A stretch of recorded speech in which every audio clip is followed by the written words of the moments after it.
Chat, hello. We have more work to do. There is always more work. Okay, so I have two cats, and one of them is named Goomba, and she's like 16 now, thereabouts. And she's like forgetting how to use the litter box. So what she does is she like backs up to the lip of the litter box and she'll pee like right at the foot, like the entrance of the litter box, and it pools right at the beginning, so it doesn't like spread into the litter itself. It just kind of sits there at the lip. And then rather than bury it, she'll just dig her paws into like this clay and get it like stuck in between her claws. So every time she goes to the bathroom, she'll like have these mitts of like pea litter claw mitts that she'll track all over the house. And she like gets it in the beds and all over the floor. I don't know what to do. It's wild. I don't know if she's just getting senile. I don't know. Poor thing. We had to give her like 2 baths in the last week. Okay, so we got more stuff. We're doing more Transmed research. We got ourselves a couple of things to look into here. Hey, Palm Dad.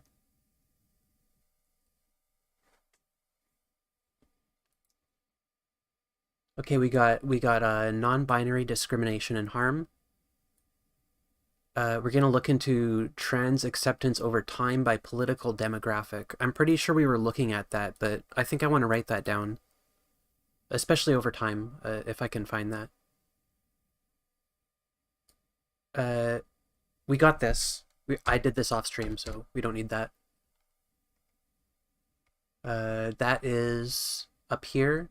According to the ICD-11, gender incongruence is characterized by a marked and persistent incongruence between an individual's experienced gender and the assigned sex. Emphasis on experienced gender, which is to say that somebody has an internal gender identity as defined by the DSM-5.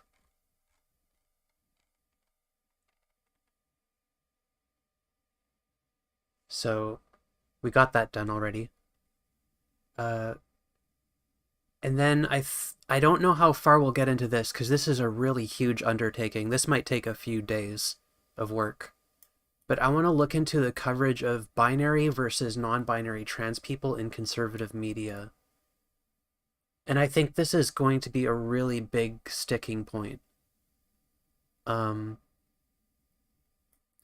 big argument from transmedicalists, and not just food shops, but like capital T transmedicalists, is that non-binary people and trenders in general, too cutes, etc., are the reason that they're the ones making trans people look bad.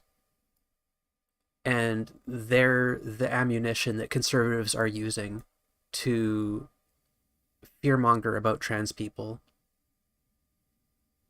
And I would like to evaluate that on the face of it. We would like to go through popular conservative media figures, and we're gonna search for like coverage of trans people, and we're gonna actually take a look and see, okay, who are the trans people these conservative figures are talking about?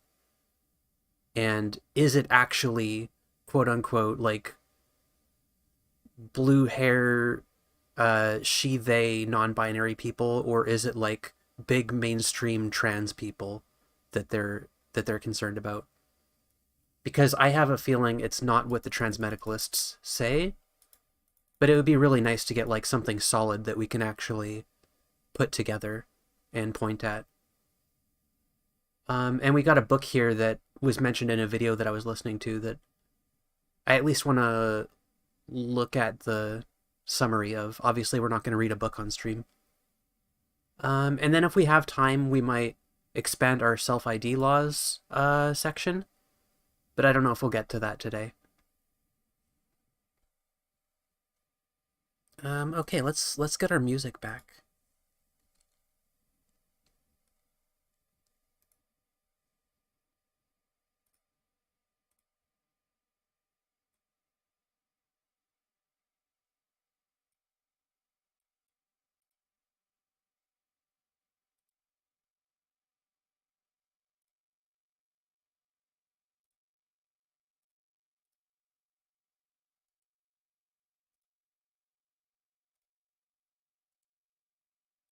If it'll load.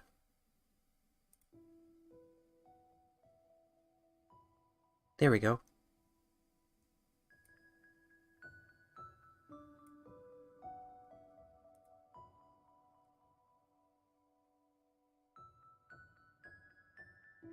Okay, so non-binary discrimination.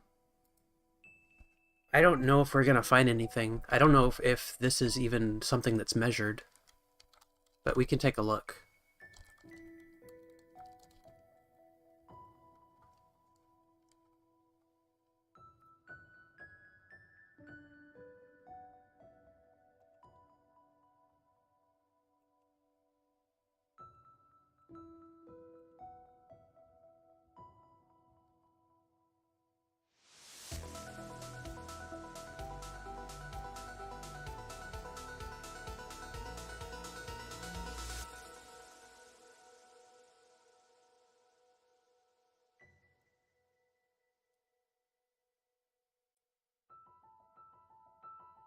Trans and non-binary people face mental health disparities likely due to discrimination. This study aims to explore the types of discrimination that TNB people report, the corresponding coping strategies.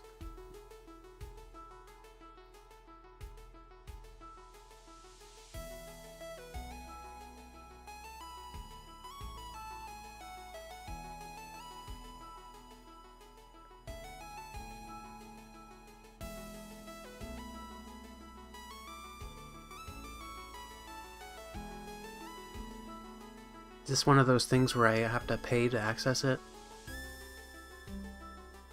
Oh boy.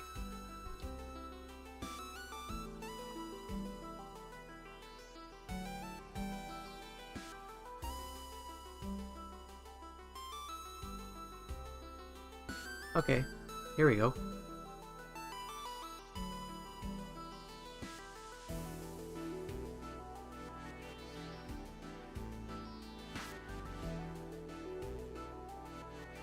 Trans and non-binary people face mental health disparities likely due to discrimination. This study aims to explore the types of discrimination that TNB people report. 85 TNB adults.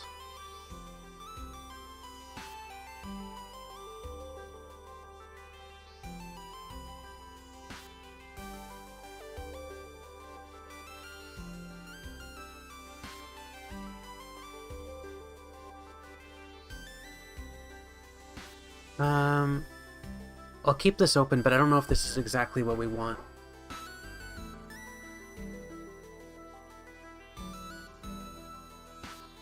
Methods. I guess we'll take a... We'll look a little bit deeper before we move on. This paper uses data from a larger study where the data was collected in 3 parts: the baseline survey, the time-contingent daily surveys, and the post-survey. The overall purpose of the parent study was to examine the impact of discrimination and coping resilience over time. For this study, only data from the time-contingent survey was used. The study was approved under the university's Institutional Review Board. Okay. This was not redirected to eligibility questions to determine whether they're 18 years of age or older.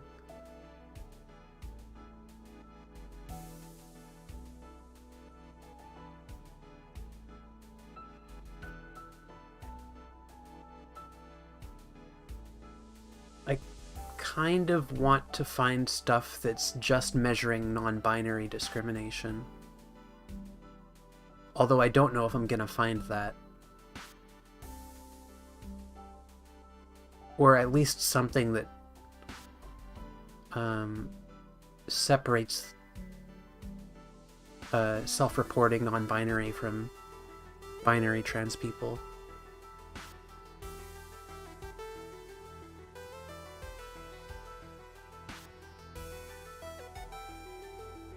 Majority of non-binary people experience discrimination every day, including everything from microaggressions to verbal harassment and physical assault. Okay, this actually might be useful. To the best of our knowledge, this is the first study to report the types of discrimination that TNB people experience in the daily life, based on close to real-time data. Findings partially disagreed with our hypothesis. Coping was most impacted by how discriminatory events individuals experienced. However, the type of discriminatory event was also associated with differences in the type of coping methods used. The more discriminatory events that participants reported, the more likely they were to report coping with the discriminatory events using maladaptive coping mechanisms, and they were less likely to report the coping using solution-focused coping mechanisms. Participants who more frequently reported discrimination were more likely to report alcohol and marijuana use. These results align with previous literature on mental health impacts of discrimination on TNB people. Additionally, these results suggest that risky behaviors such as drug use are influenced by environmental factors, such as discrimination and sense of safety, and justify the needs for researchers to ask about the health outcomes from both an individual and community perspective. Understanding how environmental pressures influence participation in risky behaviors is key to intervening at the correct level and creating substantial change. The second set of findings from this study focused on the differences in coping choices based on the stressor that individuals reported. Members from this research cohort engaged in variant coping strategies in response to different types of discriminatory events. Participants who had experienced a rejection event, such as being rejected by their friends or family, were less likely to use mentorship coping strategies than individuals who reported microaggressions or multiple types of discrimination in one day. In addition, participants who reported multiple experiences of discrimination were more likely to seek out social support when compared to individuals who experienced mainly microaggressions. This may be due to the individual's perception of microaggressions as less valid and impactful on their own. Future qualitative research should explore the thought process behind these decisions. It is important to note that multiple experiences of discrimination were associated with higher reported use of marijuana when compared to microaggressions. However, participants who experienced microaggressions were more likely to report marijuana use than individuals who experienced active transphobia. Overall, it seems as if the strongest predictor of negative health outcomes is experiencing more discriminatory events over time. Practitioners should be encouraged to teach clients to use appropriate coping mechanisms based on the stressors that they have experienced, while acknowledging that this may be difficult due to the pervasiveness of discrimination against TNB people. Additionally, practitioners should be conscious of the environment that their clients are in, and if they notice their TNB clients are facing more discrimination than usual, should help them navigate that stress and encourage healthy behaviors instead of unhealthy behaviors, such as substance use.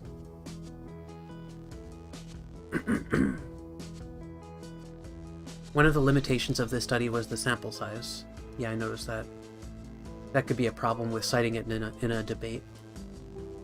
With a larger sample, we would have been able to track a larger diversity of discriminatory events, especially considering events that may not happen as often, such as being physically threatened and police harassment.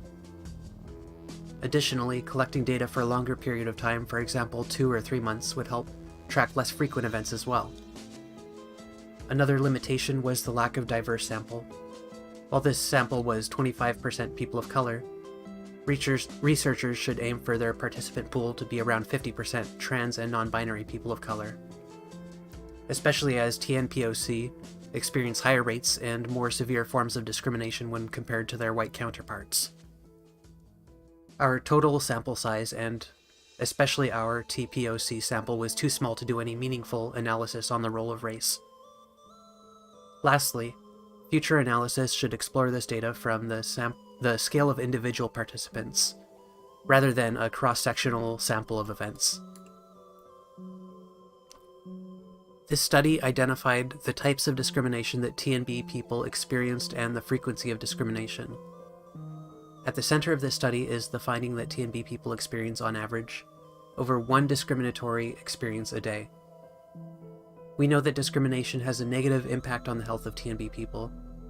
Therefore, it is imperative that we begin to not only support TNB people and help facilitate healthy coping mechanisms based on type of discrimination, but also work to help counter the system that perpetuates unfair discriminatory policies.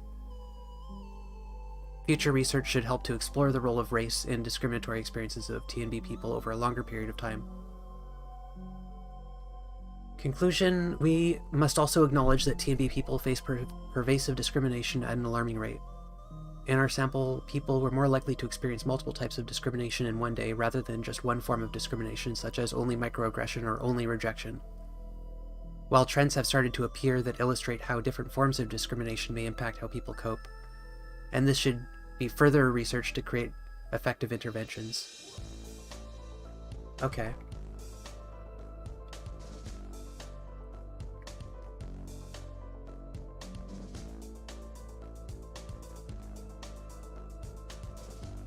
So this is useful. We can use this.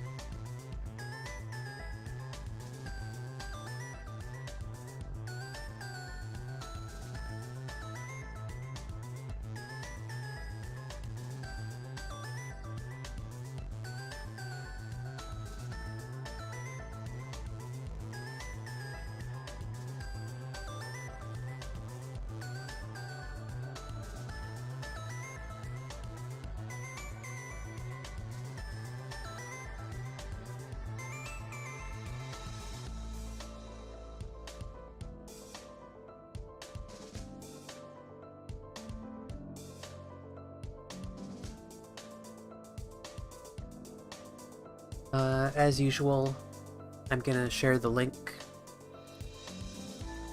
in chat.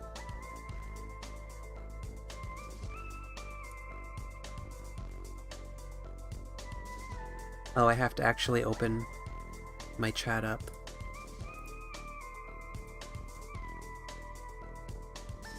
Here we go.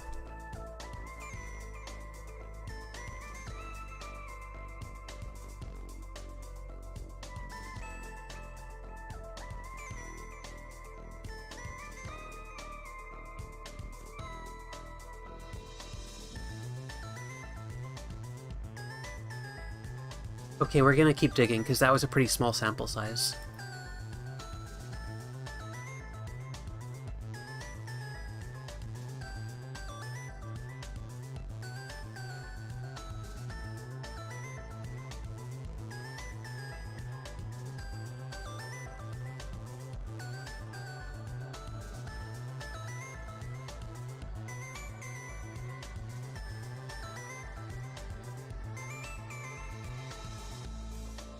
Oh, is Sci-Hub down?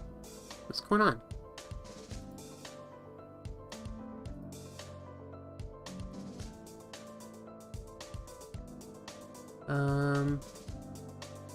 It's not uBlock Origin.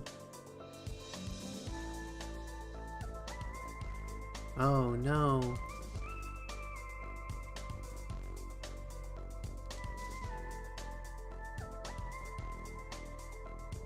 Oh, now it's back.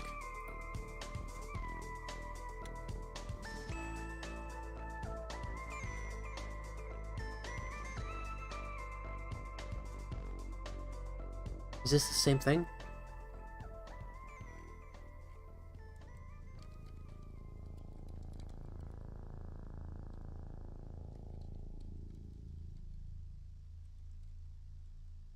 No.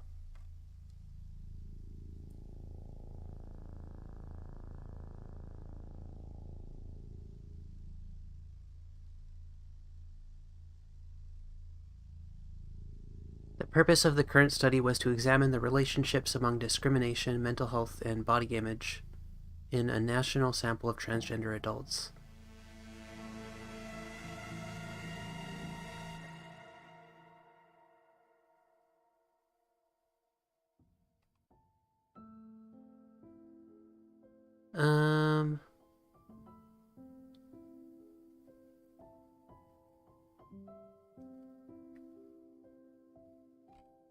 Yeah, we could take a look. Wait, what's the sample size?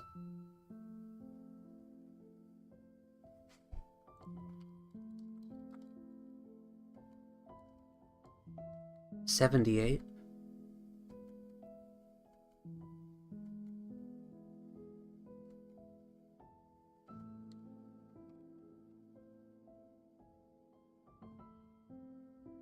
Yeah, 78.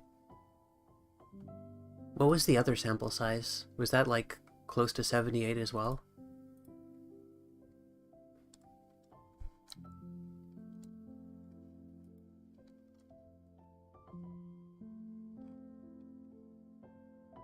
That was 85.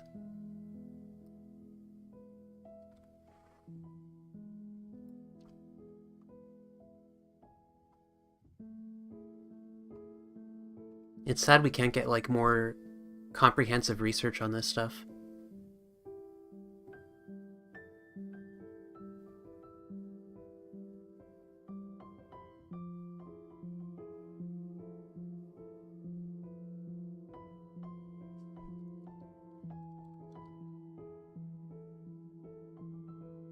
"23 non-binary people."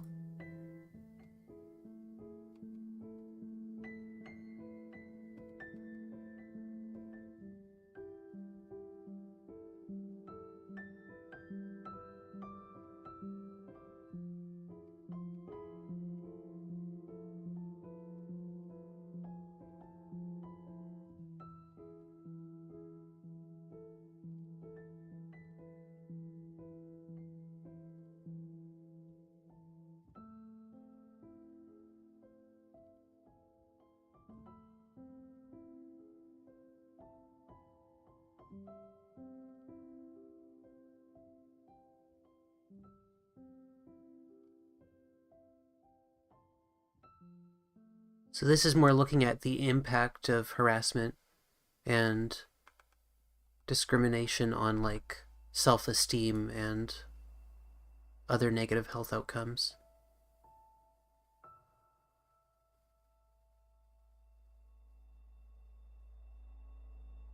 I don't think we needed any more data on that for the purposes of our arguments. I don't know if this is useful. Let's see what else we got.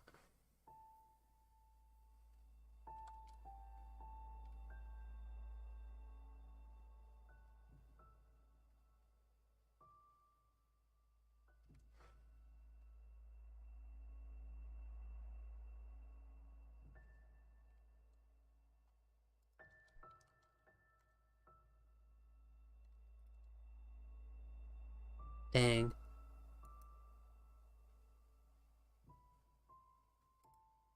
What's that other thing? I was given a Sci-Hub alternative recently. Lit something. Oh well.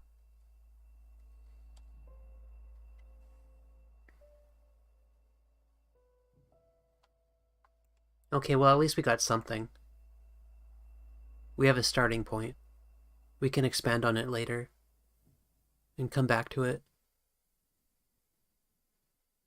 Gendered violence and international human rights thinking non-discrimination beyond the sex binary. Non-discrimination has been central in feminist challenge to gendered violence. This article critically explores non-discrimination and the challenge it seeks to propose. This isn't what we're looking for. Nope. Nope. Goodbye.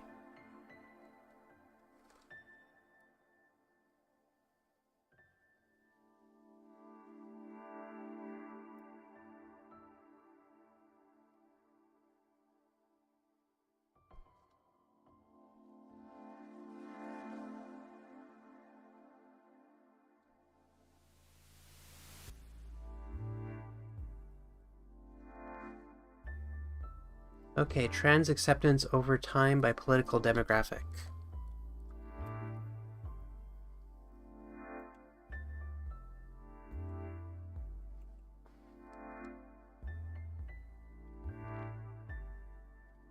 We were looking at this last time, but we kind of just jumped right over it.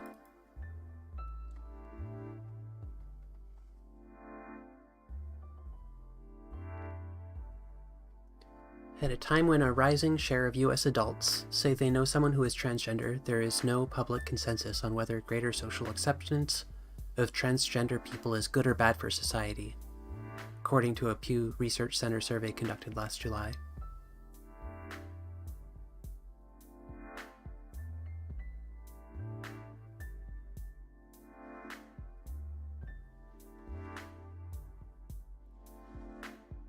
One question that was part of a longer battery of items looking at how the public assesses a variety of societal trends. This particular item sought to gauge whether Americans see the trend of greater social acceptance of transgender people as good or bad for society. To do this, we surveyed 10,221 US adults from July 8 to 18, 2021. Everyone who took part is a member of Pew Research Center's American Trends Panel, an online survey panel that is recruited through national random samplings of residential addresses. This way, nearly all US adults have a chance of selection. The survey is weighted to be representative of the US adult population by gender, race, ethnicity, partisan affiliation, education, and other categories. We want... Okay, here we go. We want by party affiliation.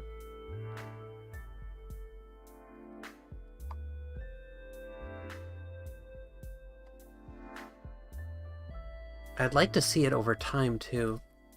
I might have to search like individual, like Republican trans acceptance over time.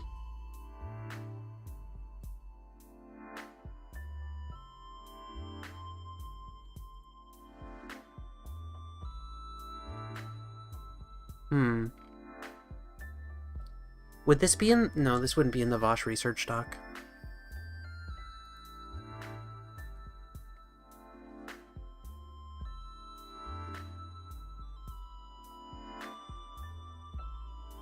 Okay.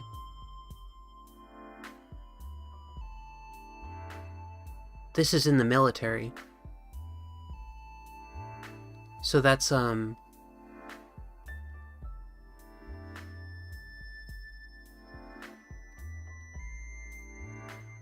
Oh, views on serving in the military. Okay.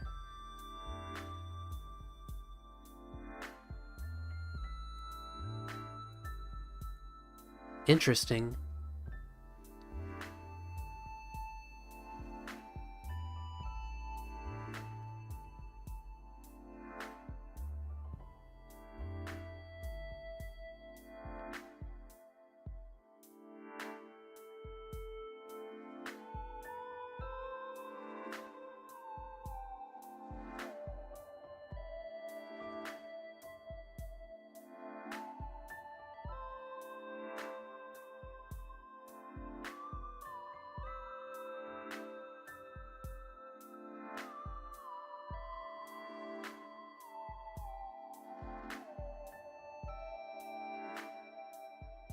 As the United States addresses issues of transgender rights and the broader landscape around gender identity continues, the US military tends to be ahead of the curve when it comes to inclusion and diversity. Okay, yeah, I suppose so.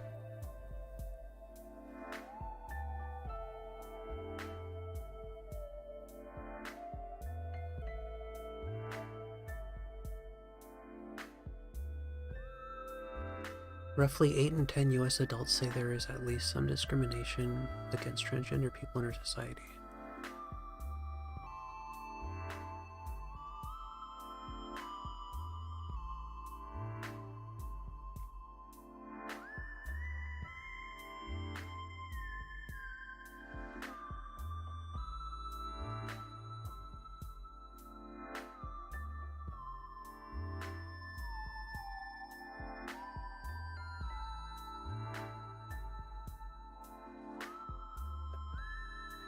Trans support by party affiliation.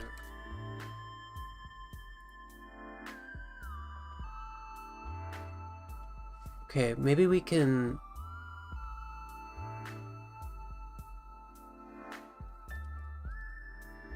Maybe we can find articles from different years and compare them.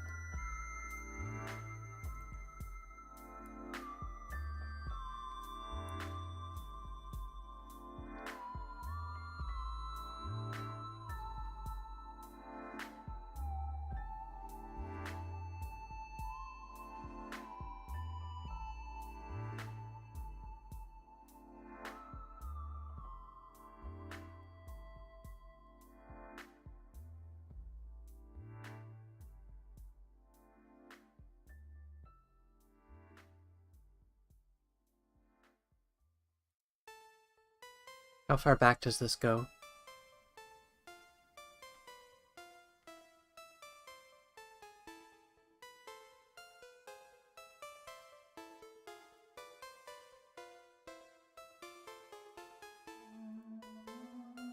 (2016)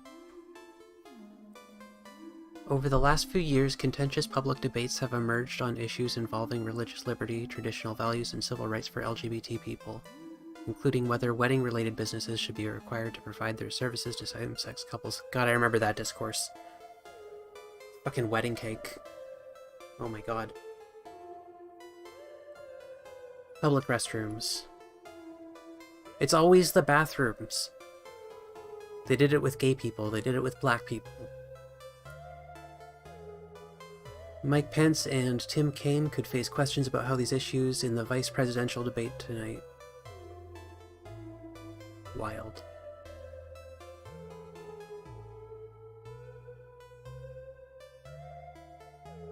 So I have to be careful comparing these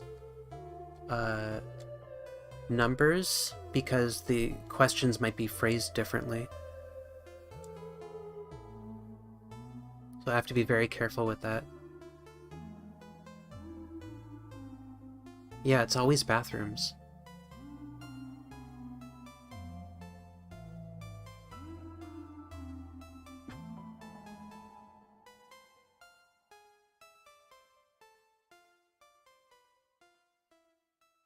I don't care about that. GOP age gap requiring transgender people to use restrooms.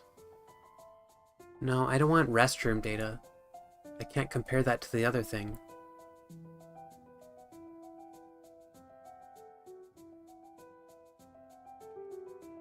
Okay, I guess we're not going to get acceptance over time. Pew Research is slacking.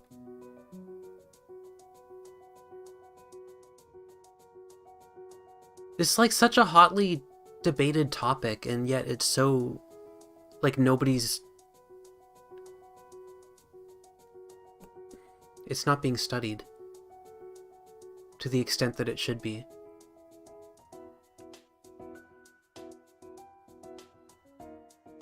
Because there's no profit incentive to, right? The profit goes in the other direction. You don't need studies to fearmonger, and that's where all the money is.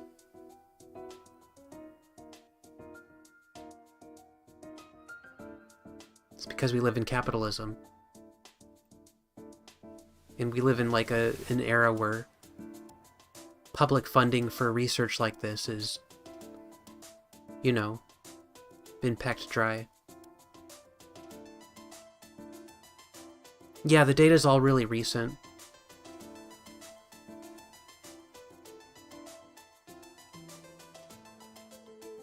Like, we already know that Republicans don't support trans people and Democrats do, but I'd like to see change over time.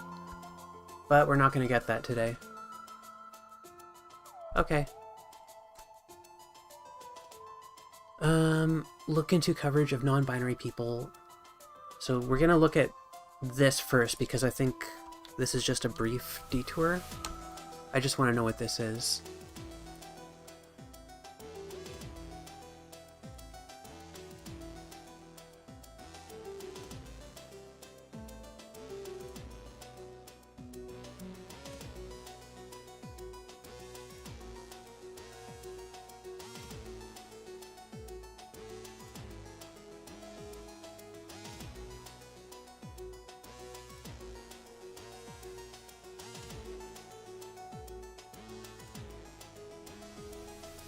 Founding text of transgender studies in academia, with other critical transgender works emerging after it.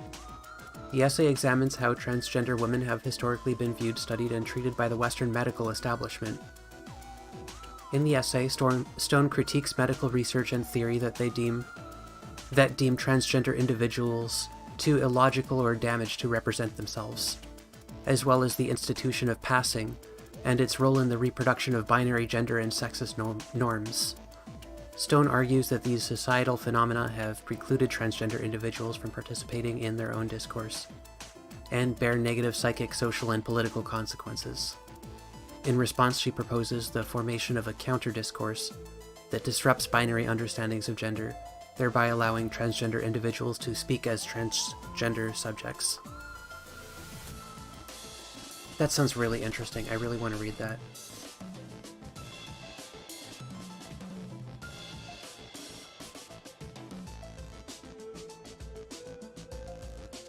Conservatives do think trans people are the same as gay people.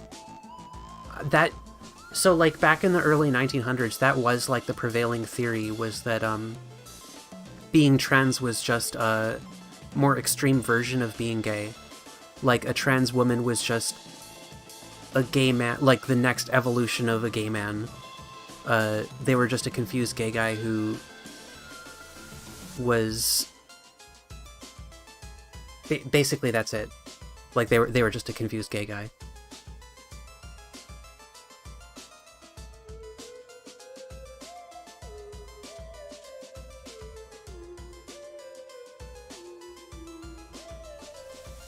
The Empire Strikes Back. Okay, so... Can I get this?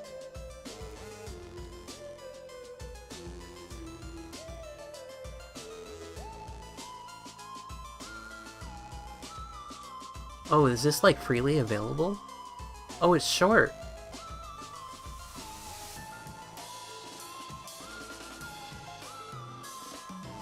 Okay. It was updated 2014. Ultra gay, yeah. There's like a Pokemon evolution. And conservatives still think that today. That's why they think it's gay to sleep with a trans woman. For, like, a straight man to sleep with a trans woman, because they think it's just a man in a dress, right? They don't think trans people are real.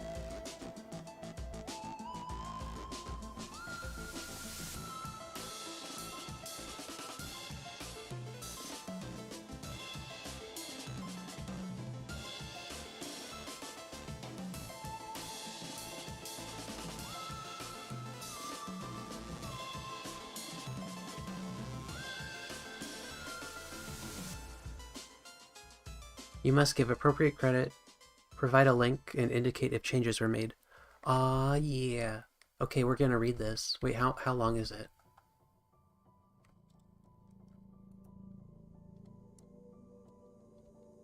Um... 26 pages. I can read this. Alright, we're gonna read it.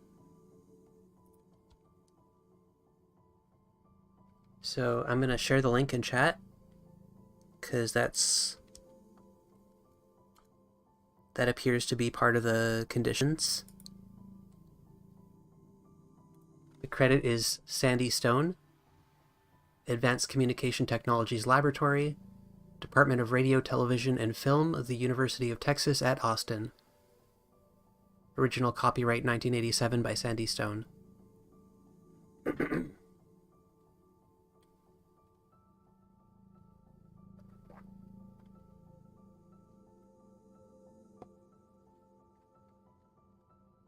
I don't know if this is going to give us anything we can use for the document, but it seems kind of interesting. And theory is fun.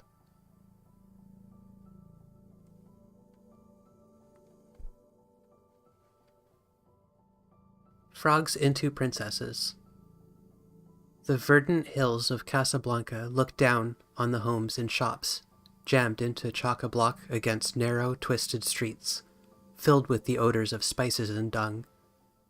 Casablanca is a very old city, passed over by Lawrence Durrell, perhaps only by a geographical accident, as the winepress of love, In the more modern quarter, located on a broad, sunny boulevard, is the building otherwise unremarkable except for a small brass nameplate that identifies it as the clinic of Dr. George's Bureau.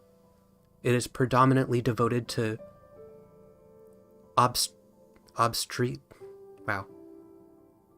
obstetrics and gynecology, but for many years has maintained another reputation quite unknown to the stream of Moroccan women who pass through its rooms. Dr. Bureau is being visited by journalist James Morris. Morris fidgets in an anteroom reading Elle and Paris Match with something less than full attention, because he is on an errand of immense personal import. At last the receptionist calls for him, and he is shown to the inner sanctum. He relates, "I was led along corridors and up staircases into the inner premises of the clinic. The atmosphere thickened as we proceeded. The rooms became more heavily curtained, more velvety, more voluptuous. Portrait busts appeared. I think, and there was a hint of heavy perfume. Presently I saw, advancing upon me through the dim alcoves of this retreat, which distinctly suggested to me the allure of a harem, a figure no less recognizably odalisque. It was Madame Bureau. She was dressed in a long white robe, tasseled, I think, around the waist, which subtly managed to combine the luxuriance of a caftan with the hygiene of a nurse's uniform. And she was blonde herself and carefully mysterious. Powers beyond my control had brought me to room 5 at the clinic in Casablanca, and I could not have run away even if I had wanted to. I went to say goodbye to myself in the mirror. We would never meet again, and I wanted to give that other self a long, last look in the eye, and a wink for luck. As I did so, a street vendor outside the played a delicate arpeggio upon his flute, a very gentle, merry sound which he repeated over and over again. In sweet diminuendo down the street. Flights of angels, I said to myself, and so staggered to my bed and oblivion. Exit James Morris. Enter Jan Morris, through the intervention of the late 20th century medical practices in this wonderfully oriental, almost religious narrative of transformation. The passage is from Conundrum, the story of Morris' sex change, and the consequences for her life. Besides the wink for luck, there is another obligatory ceremony, known to male-to-female transsexuals, which is called wringing the turkey's neck. Although it is not recorded whether Morris performed it as well, I will return to this rite of passage later in more detail. 2. Making history. Imagine now a swift segue from the moiling alleyways of Casablanca to the rolling green hills of Palo Alto. The Stanford Gender Dysphoria program occupies a small room near the campus in the quiet residential section of this affluent community. The program, which is a counterpart to George's Bureau's clinic in Morocco, has been for many years the academic focus of Western studies of gender dysphoria syndrome, also known as transsexualism. Here are determined etiology, diagnostic criteria, and treatment. The program was begun in 1968, and its staff of surgeons and psychologists first set out to collect as much history on the subject of transsexualism as was available. Let me pause to provide a very brief capsule of their results. A transsexual is a person who identifies his or her gender identity with that of the opposite gender. Sex and gender are quite separate issues, but transsexuals commonly blur the distinction by confusing the performative character of gender with the physical fact of sex, referring to their perceptions of their situation as being in the wrong body.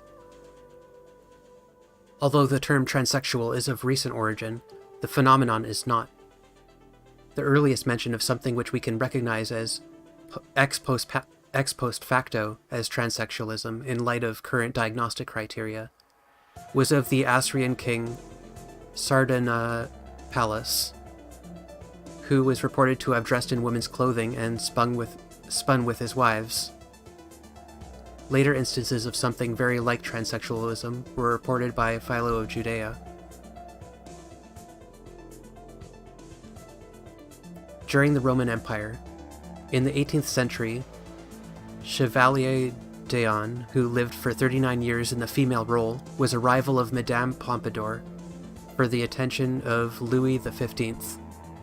The first colonial governor of New York, Lord Cornbury, came from England fully attired as a woman and remained so during his time in office.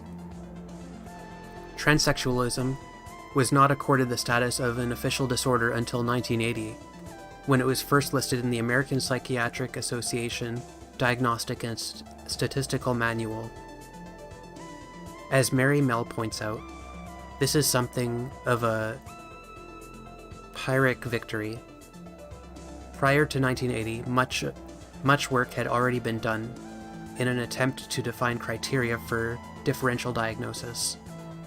An example from the 1970s is the one from work carried out by Leslie Lothstein and reported in Walter and Ross's Transsexualism and Sex Reassignment. Lothstein, in his study of 10 aging transsexuals, average age 52, found that psychological testing helped to determine the extent of the patient's pathology.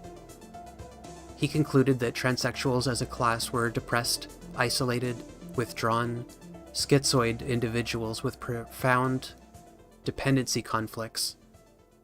Furthermore, they were immature, narcissistic, egocentric, and potentially explosive, while their attempts to obtain professional assistance were demanding, manipulative, controlling, coercive, and paranoid. Here's another. In a study of 56 transsexuals, the results on the schizophrenia and depression scales were outside the upper limit of the normal range. The authors see these profiles as reflecting the confused and bizarre lifestyles of the subjects. These were clinical studies which represented a very limited class of subjects. However, the studies were considered sufficiently representative for them to be reprinted without comment in the collections, such as that of Walters and Ross. Further on in each paper, though, we find that each investigator invalidates his results in a brief disclaimer which is reminiscent on the fine print in a cigarette ad. In the first, by adding, "It must be admitted that Lothstein's subjects could hardly be called a typical sample, as 9 of the 10 studied had serious physical health problems. This was a study conducted in a health clinic, not a gender clinic." And in the second, with the afterthought that 82% of the subjects were prostitutes, and atypical of transsexuals in other parts of the world. Such results might have been considered marginal, hedged about as they were with markers of questionable method or excessively limited samples. Yet they came to represent transsexuals in medico-legal and psychological literature, disclaimers and all, almost to present day. During the same period, feminist theoreticians were developing their own analyses. The issue quickly became and remains volatile and divisive. Let me quote an example. "Rape is a masculinist violation of bodily integrity. All transsexuals rape women's bodies by reducing the female form to an artifact, by appropriating this body for themselves. Rape, although it is usually done by force, can also be accomplished by deception." This quote is from Janice Raymond's 1979 book, The Transsexual Empire, Making of the She-Male, which occasioned the title of this paper. I read Raymond to be claiming that transsexuals are constructs of an evil, phallocratic empire, and were designed to invade women's spaces and appropriate women's power. Though empire represented a specific moment in feminist analysis, and prefigured the appropriation of liberal political language by a neoliberal right wing. Here in 1991, on the 12th anniversary of its publication, it is still the definitive statement on transsexualism by a genetic female academic. To clarify my stakes in this discourse, let me quote another passage from Empire.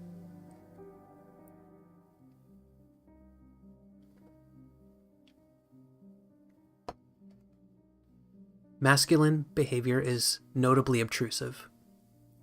It is significant that transsexually constructed lesbian feminists have inserted themselves into the positions of importance and/or performance in the feminist community.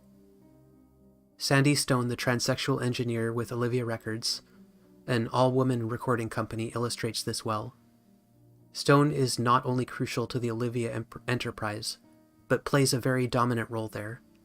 The visibility he achieved in the aftermath of the Olivia controversy only serves to enhance his previously dominant role and to divide women, as men frequently do, when they make their presence necessary and vital to women. As one woman wrote, "I feel raped when Olivia passes off Sandy as a real woman. After all his male privilege, is he going to cash in on lesbian feminist culture too?" This paper, The Empire Strikes Back, is about morality tales and origin myths, about telling the truth of gender. Its informing principle is that technical arts are always imagined to be subordinated by the ruling artistic idea, itself rooted authoritatively in nature's own life. It is about the image, and the real mutually defining each other through inscriptions and reading practices of late capitalism. It is about postmodernism, postfeminism, and, dare I say it, post-transsexualism. Throughout the paper owes a large debt to the work of Donna Haraway. All reality in a late capitalist culture lusts to become an image for its own security.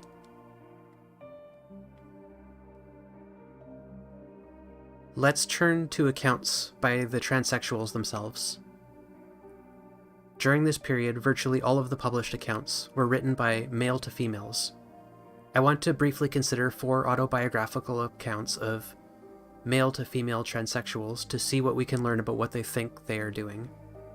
I will consider female to male transsexuals in another paper.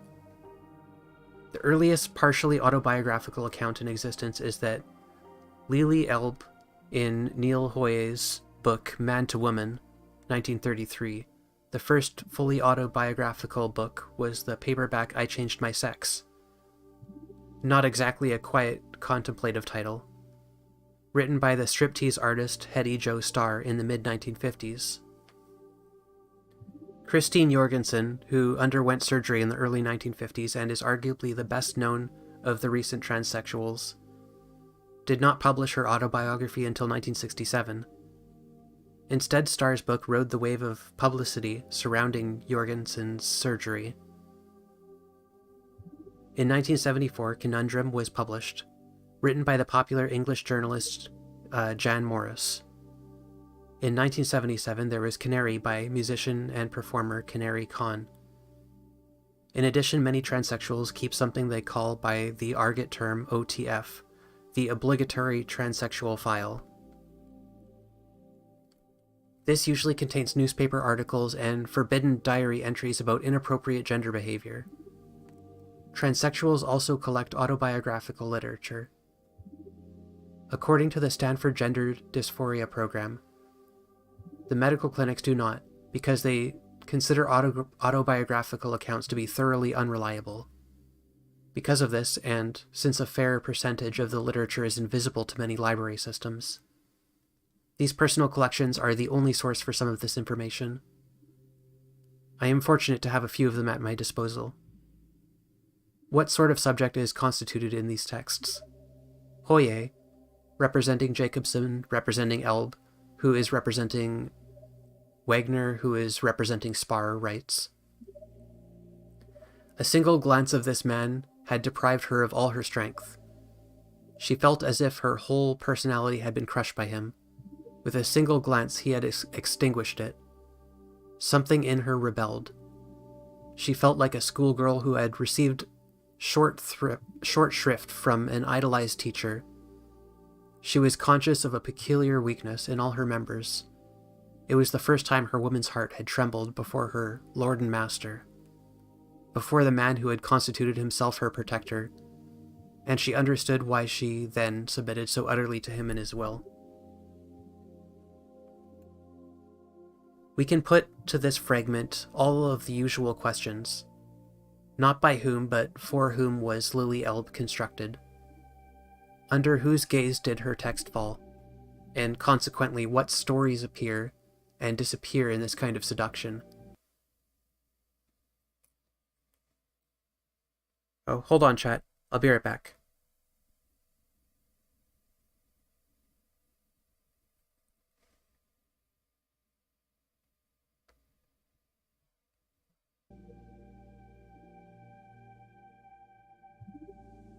Welcome, President Sunday viewers.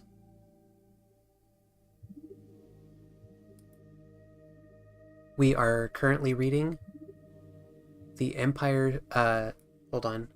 I don't want to lose my place, so we'll open a new tab.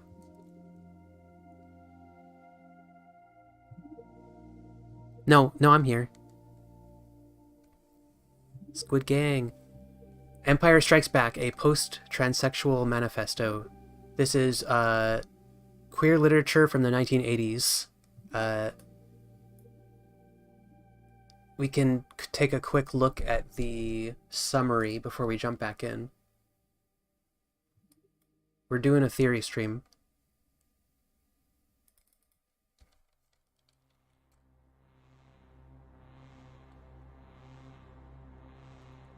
Yeah, this is like a critique of transmed nonsense.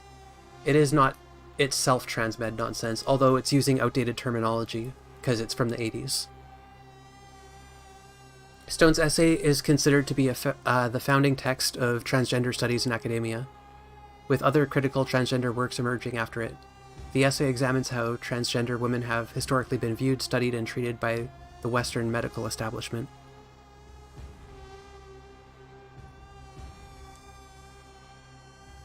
Hey, hello, squids.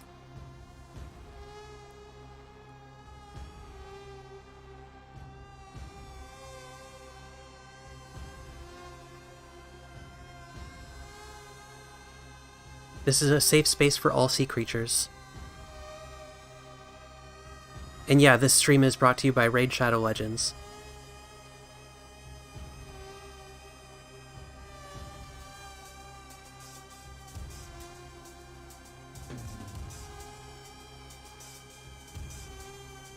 Okay, we continue.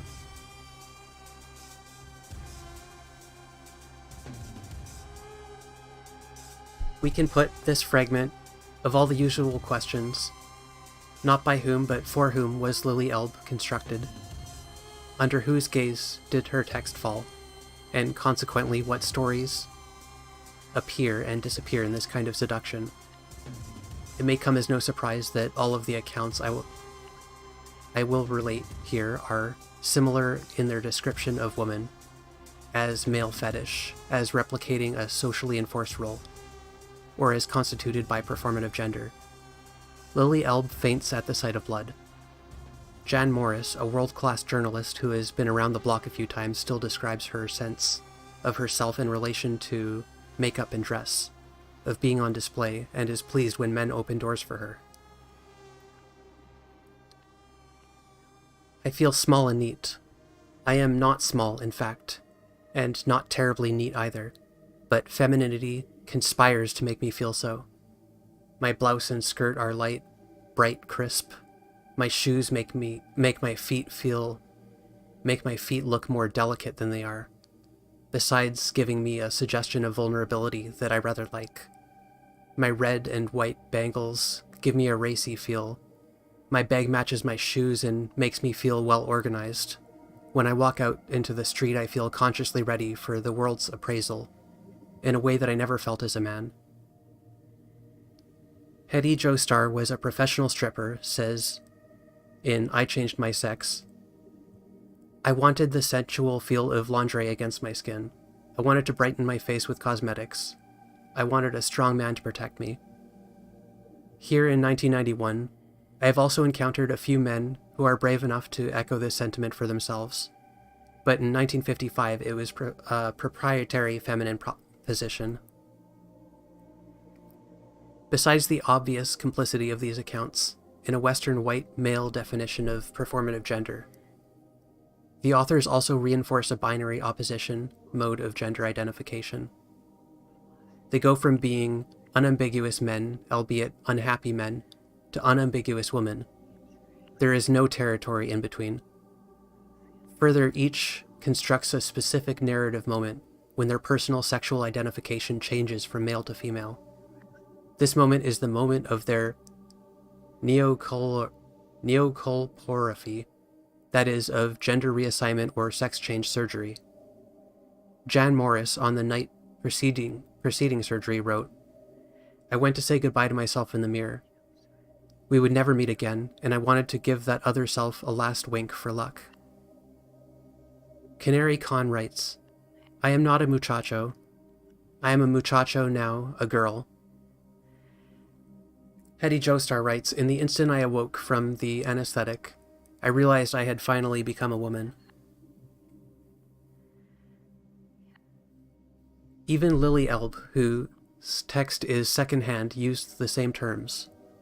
Suddenly it occurred to him that he, Andreas Spar, was probably undressing for the last time, immediately on awakening from the first stage surgery, castration in Hoye's account. Spar writes a note. He gazed at the card and failed to recognize the writing. It was a woman's script. Inger carries the note to the doctor. "What do you think of this, doctor?" "No man could have written it." "No," said the astonished doctor. "No, you are quite right." An exchange which requires the reader to forget that orthography is an acquired skill. The same thing happens with Elb's voice. The strange thing was that your voice had completely changed. You have a splendid soprano voice, simply astounding.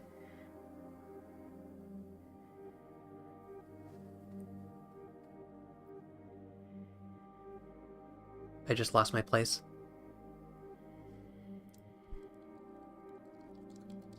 There we go. Perhaps as astounding now as then, but for different reasons, since in light of present knowledge of the effects, and more to the point the non-effects of castration and hormones, none of this could have happened. Neither has any effect on voice timbre. Hence, incidentally, the jaundiced eyes with the clinics regard historical accounts. If Hoye mixes reality with fantasy and caricatures, his subjects, besides simply astounding, what lessons are there in Man into Woman? Partly what emerges from the book is how Hoye deploys the strategy of building barriers within a single subject, strategies that are still in gainful employment today. Lily displaces the interruptive masculine self, still dangerously present within her, onto the god figure of her surgeon-therapist, Werner Krautz, whom she calls the Professor or the Miracle Man. The Professor is he who molds Lily, and that which is molded. What the Professor is now doing with Lily is nothing less than an emotional molding, which is preceding the physical molding into a woman. Hitherto Lily has been like clay, which others had prepared and into which the Professor has given form and life. By a single glance, the Professor awoke her heart to life, a life with all the instincts of a woman. The female is immanent, the female is bone deep, the female is instinct. With Lily's eager complicity, the Professor drives a massive wedge between the masculine and the feminine within her. In this passage, reminiscent of the oriental quality of Morris's narrative, the male must be annihilated, or at least denied, but the female is that which exists to be continually annihilated. Yeah, it does sound like a religious conversion thing.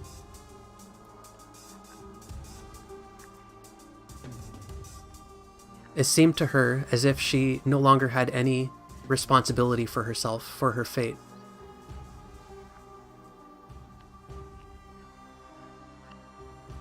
For Werner Krautz had relieved her of it all, nor had she any longer a will of her own. There could be no past for her. Everything in the past belonged to a person who was dead. Now there was only a perfectly humble woman, who was ready to obey, who was happy to submit herself to the will of another, her master, her creator, her professor. Between Andreas and her stood Werner Krautz. She felt secure and salvaged.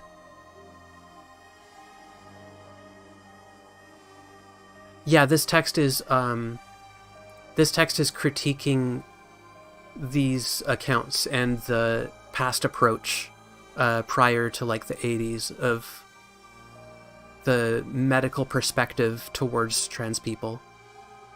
Is basically a critique of transmedicalism, like from the 80s.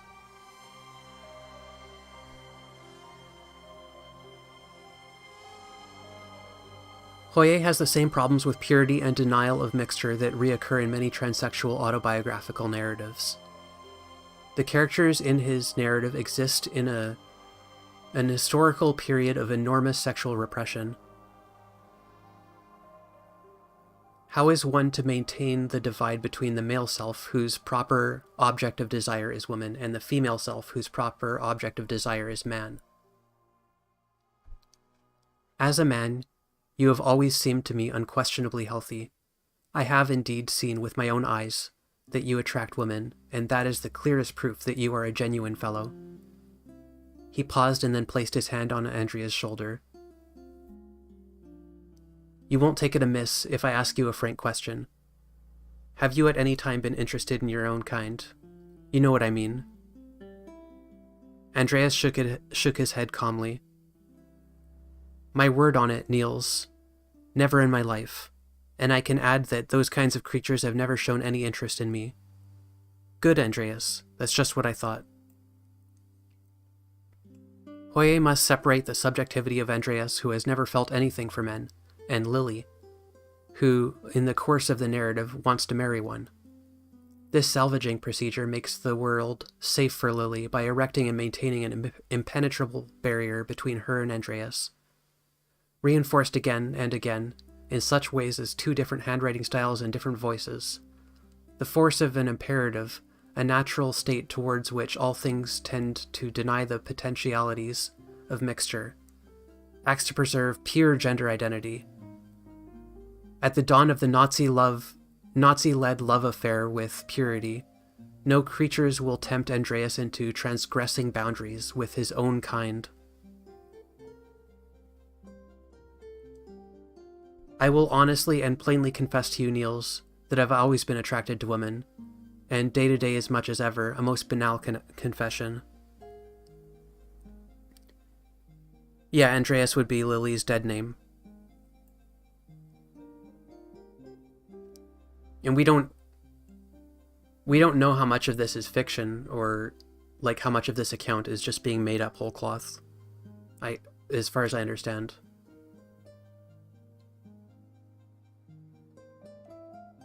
Because this just seems like a fantasy of the author almost.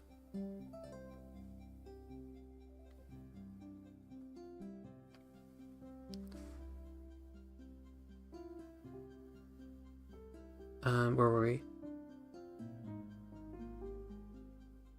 But now only so long as the person inside Andreas' body who voices it is Andreas rather than Lily. There is a lot of work being done in this passage, a microcosm of the work it takes to maintain the polar persona in society in the large. Further, each of these writers constructs his or her account as a narrative of redemption. There is a strong element of drama, of the sense of struggle against huge odds, overcoming perilous obstacles, and the mounting awe and mystery at the breathtaking approach and the final apotheosis of the forbidden transformation. Oh boy. The first operation has been successful beyond all expectations. Andreas has ceased to exist, they said. His germ glands, oh mystic words, have been removed. Oh mystic words. The mysterium tremendum of deep identity hovers about a physical locus, the entire complex of male engenderment. The mysterious power of the man-god inhabits the germ glands, in the way that the soul was thought to inhabit the pineal. Maleness is in the you-know-whats.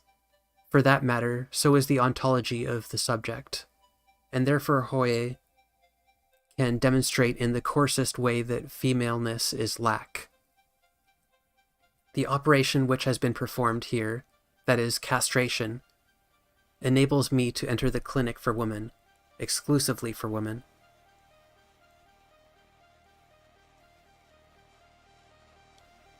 On the other hand, Either Niels or Lily can be constituted by an active insinuation, what the New Testament calls enduin, or the putting on of the god, inserting the physical body within a shell of cultural signification. Andreas Spar was possibly undressing for the last time.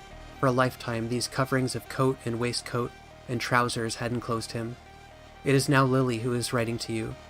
I am sitting up in my bed in a silk nightdress, with lace trimming curled powdered, with bangle, necklace, and rings. All these authors replicate the stereotypical male account of the constitution of women: dress, makeup, and delicate fainting at the sight of blood. Each of these adventurers passes directly from one pole of sexual experience to the other.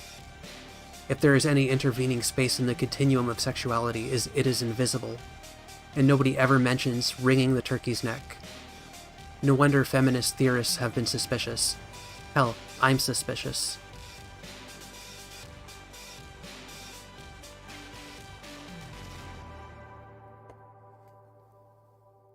How do these accounts converse with the medical psychological texts? In a time in which more interactions occur through texts, computer conferences and electronic media than by personal contact, the close of the mechanical age and the inception of the virtual, in which multiplicity and prosthetic social communication are common, and consequently when individual subjectivity can be constituted through inscription more often than through personal association. There are still moments of embodied natural truth that cannot be avoided. In the time period of most of these books, the most critical of these moments was the intake interview at the gender dysphoria clinic, when the doctors, who were all males, decided whether the person was eligible for gender reassignment surgery. The origin of the gender dysphoria clinics is a microcosmic look at the construction of criteria for gender. The foundational idea for the gender dysphoria clinics was, first, to study an interesting and potentially fundamental human aberration. Second, to provide help, as they understood the term, for a correctable problem. Some of the early non-academic gender dysphoria clinics performed surgery on demand, which is to say regardless of any judgment on the part of the clinic staff regarding what came to be called appropriateness to the gender of choice. When the first academic gender dysphoria clinics were started on an experimental basis in the 1960s, the medical staff would not perform surgery on demand because of the professional risks involved in performing experimental surgery on, quote, sociopaths. At the time, there was no official diagnostic criteria. Transsexuals were, ipso facto, whoever signed up for assistance. Professionally, this was a dicey situation. It was necessary to construct the category transsexual along customary and traditional lines, to construct plausible criteria for acceptance into a clinic. Professionally speaking, a test or a differential diagnosis was needed for transsexualism that did not depend on anything as simple and subjective as feeling that one was in the wrong body. The test needed to be objective, clinically appropriate, and repeatable. But even after considerable research, no simple and unambiguous test for gender dysphoria syndrome could be developed. The Stanford Clinic was in the business of helping people, among its other agendas, as its members understood the term. Therefore, the final decisions of eligibility for gender reassignment were made by the staff on the basis of an individual's sense of the appropriateness of the individual to their gender of choice. The clinic took on the additional role of the grooming clinic, or charm school, because according to the judgment of the staff, the men who presented as wanting to be women didn't always behave like women. Stanford recognized that gender roles could be learned to an extent. Their involvement with the grooming clinics was an effort to produce not simply anatomically legible females, but woman, i.e. gendered females. As Norman Fiske remarked, I now admit very candidly that in the very early phases we were avowedly seeking candidates who would have had the best chance for success. In practice, this meant that the candidates for surgery were evaluated on the basis of their performance in the gender of choice. The criteria constituted a fully acculturated, consensual definition of gender. At the site of their enactment, we can locate an actual instance of the apparatus of the production of gender. So basically they were doing gender auditions, like for an acting role or something.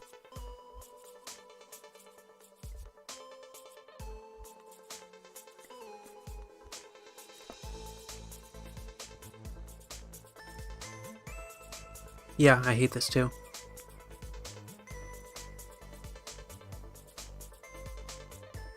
But, you know, history isn't always fun.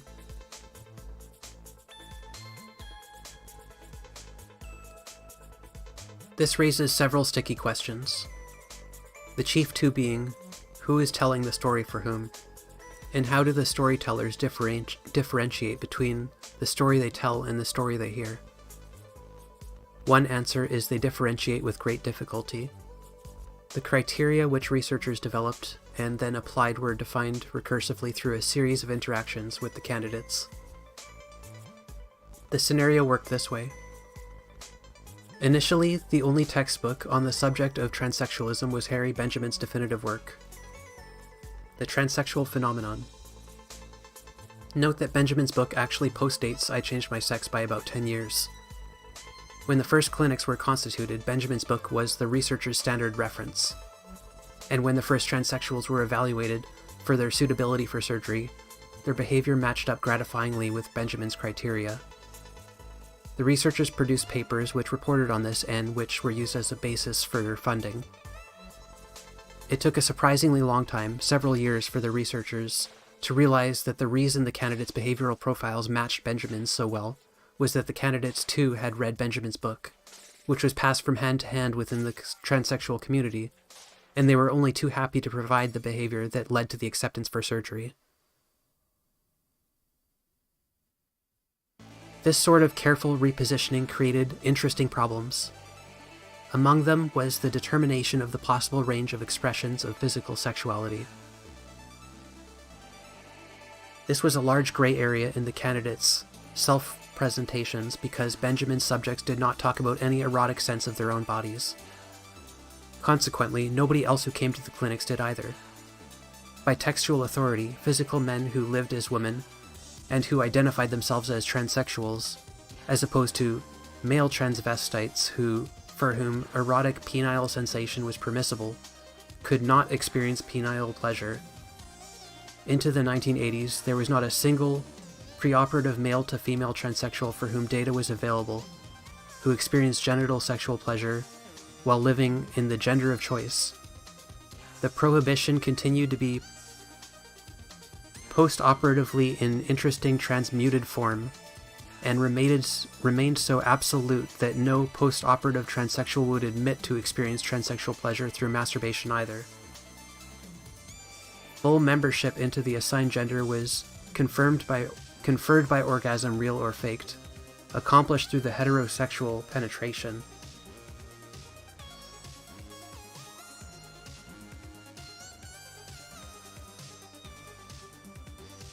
Wringing the turkey's neck, the ritual of penile masturbation just before surgery was the most secret of traditions.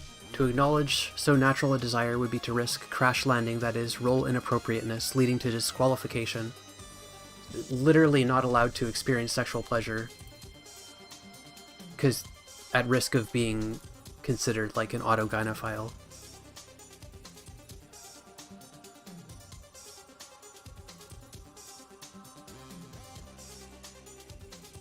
Sickening.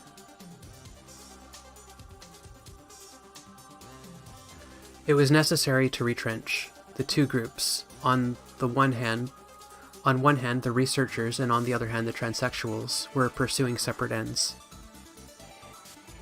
The researchers wanted to know what this thing they called gender dysphoria syndrome was. They wanted a taxonomy of symptoms, criteria for differential diagnosis, procedures for evaluation, reliable courses of treatment, and thorough follow-up. The transsexuals wanted surgery. They had very clear agendas regarding their relation to the researchers, and considered the doctor's evaluation criteria merely another obstacle in their path, something to overcome.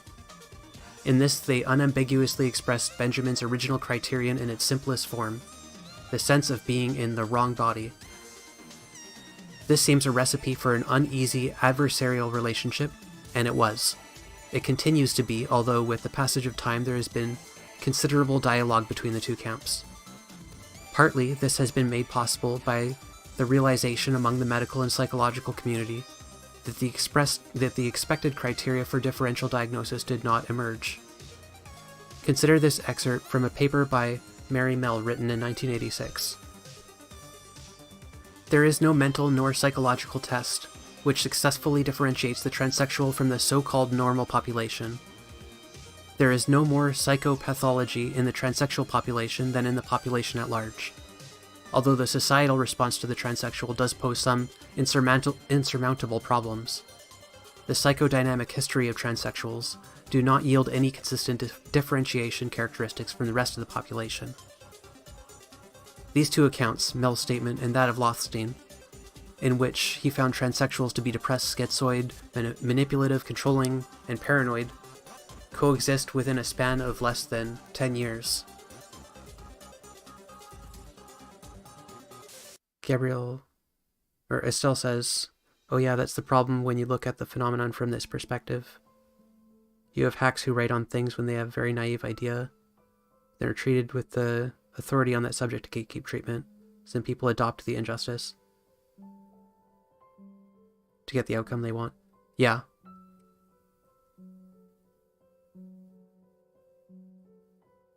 Yeah, it creates perverse incentives. It's like an adversarial relationship.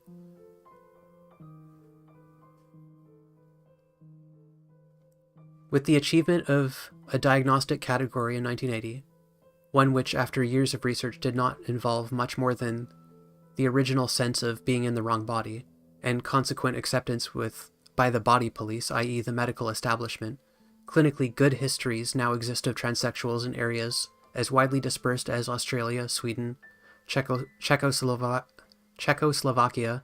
Vietnam, Singapore, China, Malaysia, India, Uganda, Sudan, Tahiti, Chile, Borneo, Madagascar, and the Aleutians? This is not a complete list. It is a considerable stretch to fit them all into some plausible theory. Were there undiscovered or untried diagnostic techniques that would have differentiated transsexuals from the normal population? Were the criteria wrong, limited, or short-sighted? Did the realization that criteria weren't emerging just naturally appear as a result of scientific progress, or were there other forces at work? This really is, yeah. It's kind of showing how the pursuit of trying to pathologize and to problematize being trans is in itself just going to be fraught with these problems, and is always going to create this kind of relationship and create these kind of incentives.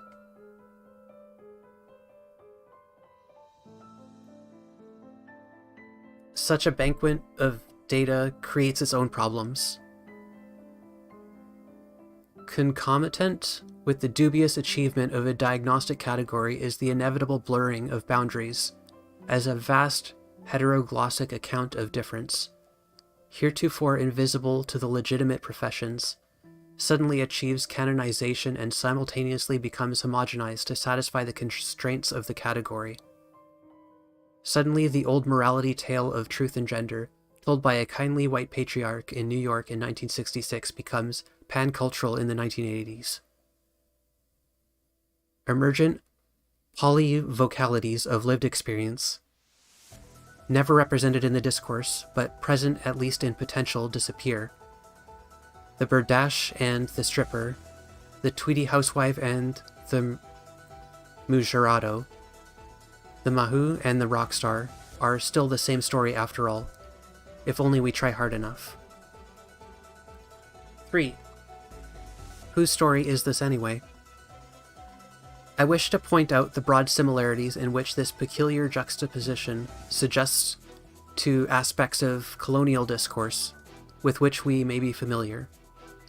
The initial fascination with the exotic extending to professional investigators, denial of subjectivity and lack of access to the dominant discourse, followed by a species of rehabilitation. Raising these issues has complicated life in the clinics. Making history, whether autobiographic, academic, or clinical, is partly a struggle to ground an account in some natural inevitability. Bodies are screens on which we see projected the momentary settlements that emerge from ongoing struggles over beliefs and practices within the academic and medical communities. These struggles play themselves out in arenas far removed from the body. Each is an attempt to gain a high ground which is profoundly moral in character, to make an authoritative and final explanation for the way things are and consequently for the way they must continue to be. In other words, each of these accounts is culture speaking with the voice of an individual. The people who have no voice in this theorizing are the transsexuals themselves. As with males theorizing about women from the beginning of time, theorists of gender have been transsexuals possessing something less than agency. As with genetic women, transsexuals are infantilized, considered too illogical or irresponsible to achieve true subjectivity, or clinically erased by diagnostic criteria. Or else, as constructed by some radical feminist theorists, as robots of insidious and menacing patriarchy, an alien army designed and constructed to infiltrate, pervert, and destroy true women. In this construction as well, the transsexuals have been resolutely complicit by failing to develop an effective counter-discourse. Here on the gender borders, at the close of the 20th century, with the faltering of phallocratic hegemony and the bumptious appearance of heteroglossic origin accounts, we find the epistemologies of white male medical practice, the rage of radical feminist theories, and the chaos of lived gendered experience meeting on the battlefield of the transsexual body, a hotly contested site of cultural inscription, a meaning machine for the production of the ideal type. Representation at its most magical, the transsexual body is perfected memory, inscribed with the true story of Adam and Eve, as the ontological account of irreducible difference, an essential biography which is a part of nature, a story which culture tells itself. The transsexual body is a tactile politics of reproduction, constituted through textual violence. The clinic is a technology of inscription. Given this circumstance, in which a minority discourse comes to ground in the physical, a counter-discourse is critical. But it is difficult to generate a counter-discourse. If one is programmed to disappear, the highest purpose of the transsexual is to erase his or herself, to fade into the normal population as soon as possible. Part of this process is known as constructing a plausible history, learning to lie effectively about one's past. What is gained is acceptability in society. What is lost is the ability to authentically represent the complexities and ambiguities of lived experience, and thereby is lost that aspect of nature which Donna Haraway theorizes as coyote, the Native American spirit animal who represents the power of continual transformation, which is the heart of engaged life. Instead, the authentic experience is replaced by a particular kind of story, one that supports the old constructed positions. This is expensive and profoundly disempowering. Whether desiring to do so or not, transsexuals do not grow up in the same way as GGs or genetic naturals. Transsexuals do not possess the same history as genetic naturals and do not share common oppression prior to gender reassignment. I am not suggesting a shared discourse. I am suggesting that in the transsexuals' erased history, we can find a story disruptive to the accepted discourses of gender, which originates from within the gender minority itself, and which can make common cause with other oppositional discourses. But the transsexual currently occupies a position which is nowhere, which is outside the binary of oppositions of gender discourse. for a transsexual as a transsexual to generate a true, effective, and representational counter-discourse is to speak from outside the boundaries of gender, beyond the constructed oppositional nodes which have been predefined as the only positions from which discourse is possible. How then can the transsexual speak? If the transsexual were to speak, what would he or she say? 4. A post-transsexual manifesto. To attempt to occupy a place as a speaking subject within the traditional gender frame is to become complicit in the discourse which one wishes to deconstruct. Rather, we can seize upon the textual violence inscribed in the transsexual body and turn it into a reconstructive force. Let me suggest a more familiar example. Judith Butler points out that the lesbian categories of butch and femme are not simple assimilations of lesbianism back into the terms of heterosexuality. Rather, Butler introduces the concept of cultural intelligibility and suggests that the contextualized and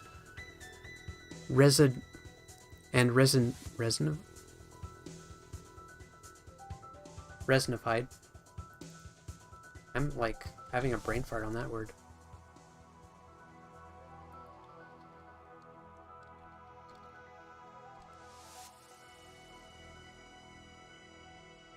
Resignify. Yeah, of course.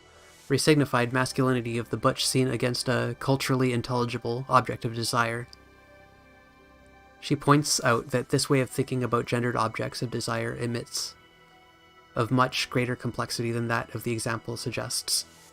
The lesbian butch or femme both recall the heterosexual scene but simultaneously displace it. The idea that butch and femme are replicas or copies of heterosexual exchange underestimates the erotic power of their internal dissonance. Yeah, I think Gender Trouble was written after this.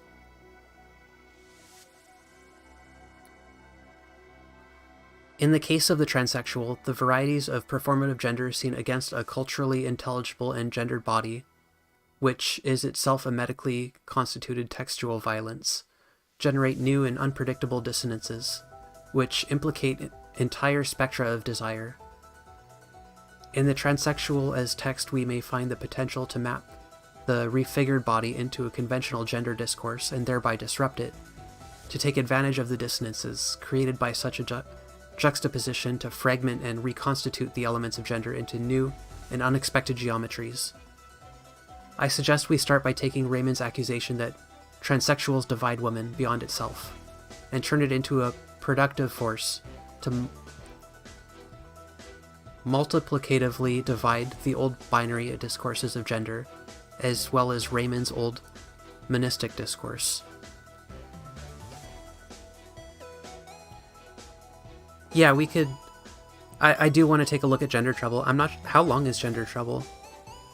Also, can I read that on stream? Is it copyright? This is like actually free... Like this is public... Not public domain, but it's I'm allowed to read it if I attribute it.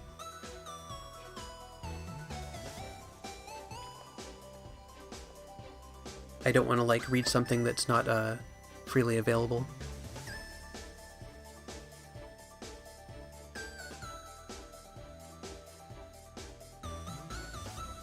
I lost my place. I'll just continue from here. In the case of the transsexual, the varieties of performative gender seen against a culturally intelligible gender body, which is itself medically constituted textual violence, generate new and unpredictable dissonances, which implicate entire spectra of desire. In the transsexual as text, we may find it the potential to map the refigured body onto conventional gender discourse and thereby disrupt it, to take advantage of the dissonances and created by such a juxtaposition to fragment and reconstitute the elements of gender in new and unexpected geometries. I suggest we start by taking Raymond's accusation that transsexuals divide women beyond itself, and turn it into a productive force to multiplicatively divide the old binary discourses of gender as well as Raymond's old monistic discourse. To the foreground, the practices of inscription and reading, which are a part of this deliberate invocation of dissonance. I suggest constituting transsexuals not as a class or problematic third gender, but as a genre, a set of embodied text whose potential for productive disruption of structured sexualities and spectra of desire has yet to be explored.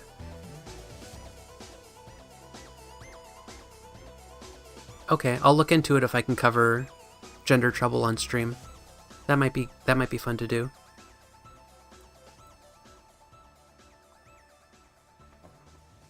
In order to effect this, the genre of visual transsexuals must grow by recruiting members from the class of invisible ones, from those who have disappeared into their plausible histories.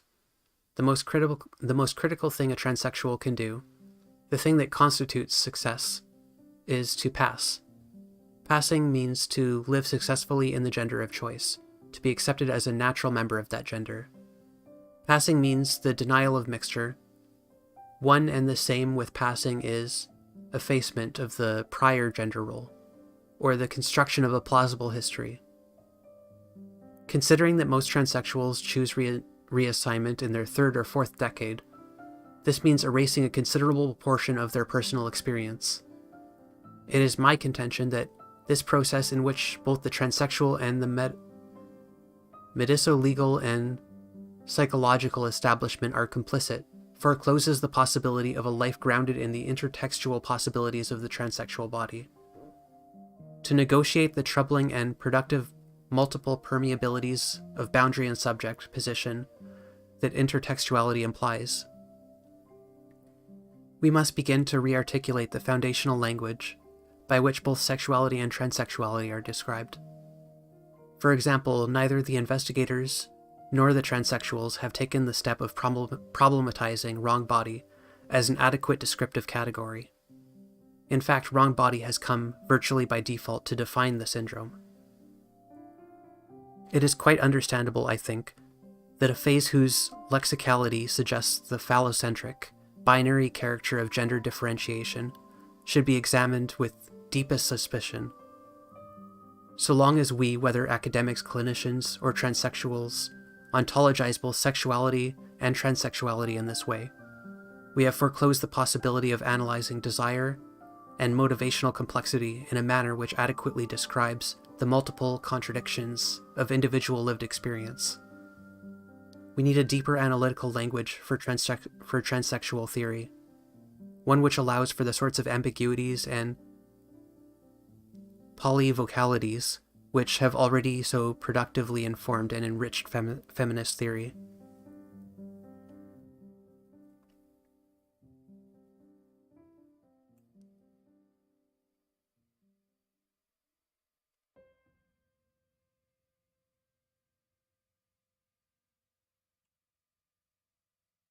Okay, yeah, we could talk on VC after. I want to make it through this first.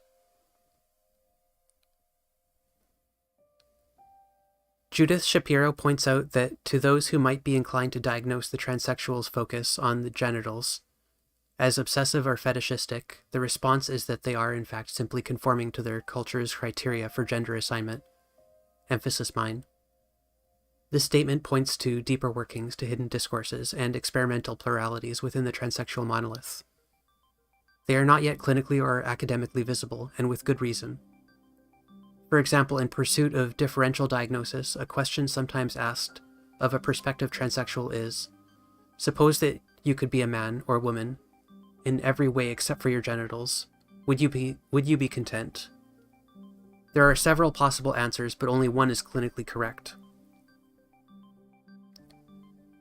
Small wonder, then, that so much of these discourses revolves around the phase wrong body.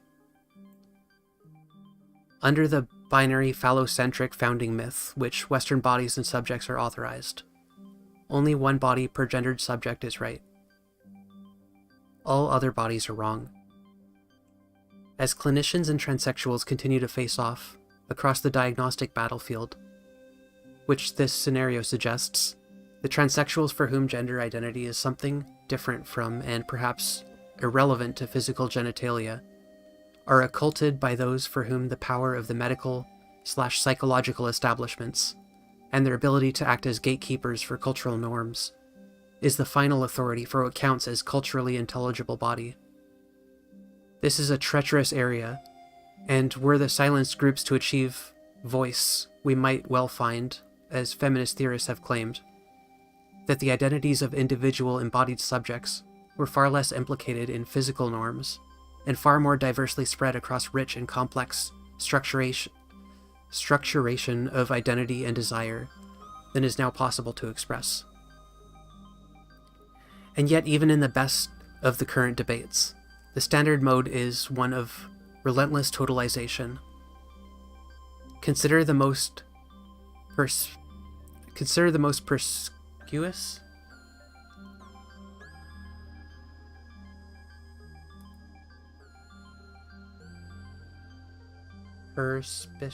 perspicuous example in this paper, Raymond's stunning all transsexuals rape women's bodies.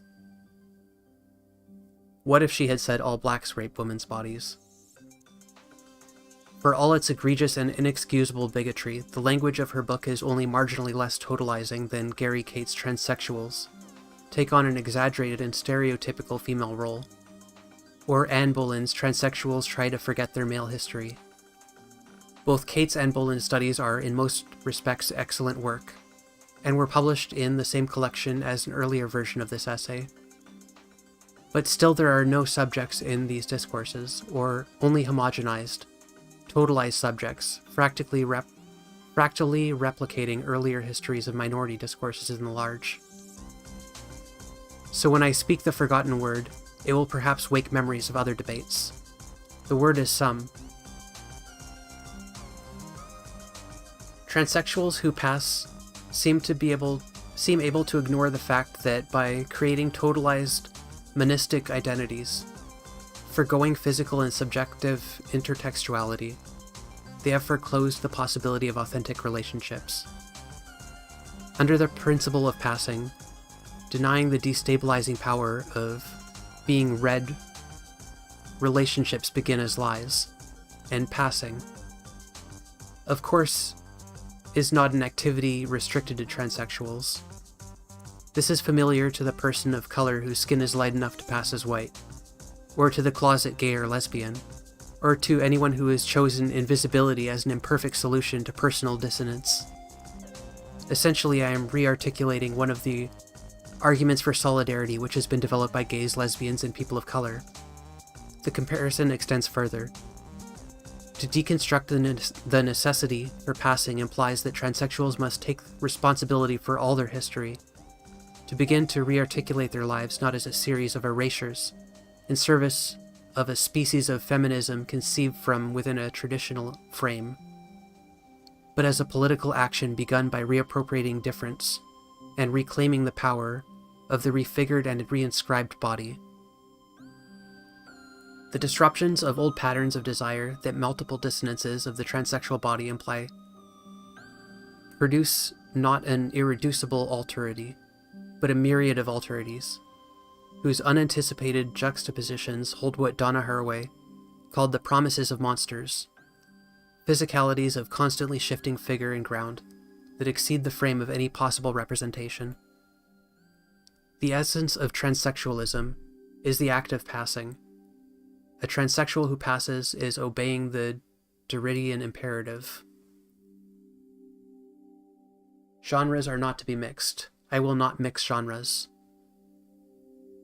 I could not ask a transsexual for anything more inconceivable than to forgo passing, to be consciously read, to read oneself aloud, and by this troubling and productive reading to begin to write oneself into the discourses by which one has been written, in effect then to become, look out, dare I say it again, post-transsexual.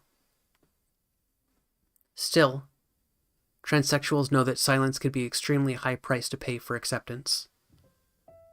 I want to speak directly to the brothers and sisters who may read, or quote, read this and say,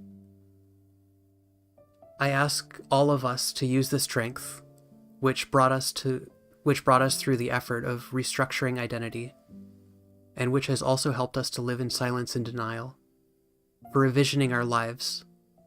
I know you feel that most of the work is behind you, and that the price of invisibility is not great, but But although individual change is the foundation of all things, it is not the end of all things. Perhaps it's time to begin laying the groundwork for the next transformation. Afterward.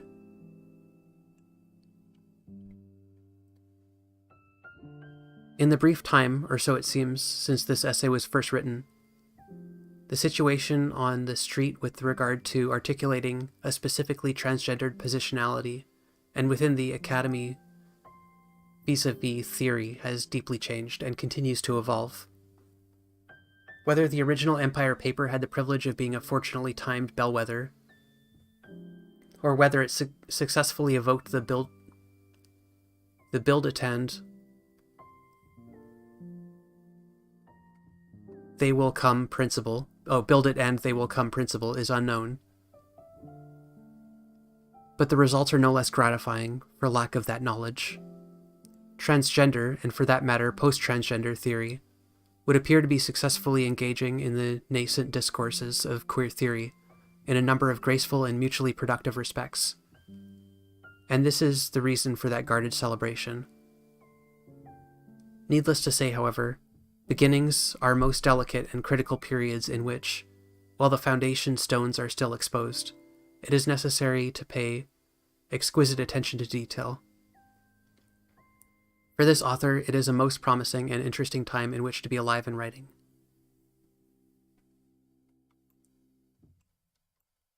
We did it!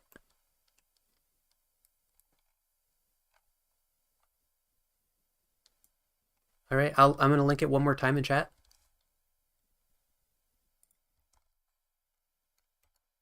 That was The Empire Strikes Back, a Post-Transsexual Manifesto. It's a critical look at the history of how trans people were treated by the medical industry and how the medicalization of trans people creates perverse incentives which can produce an adversarial relationship between the medical industry and trans people themselves. Thank you, Pippa.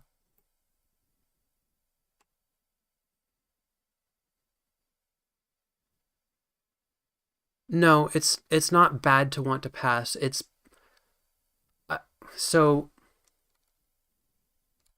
I'm gonna need to think on that because that was pretty deep, and I think some of it was a little bit over my head.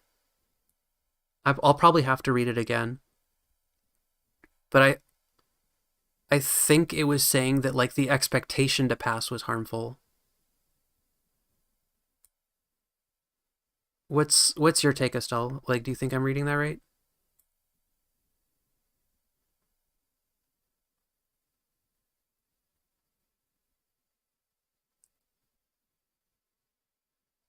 It was saying that like the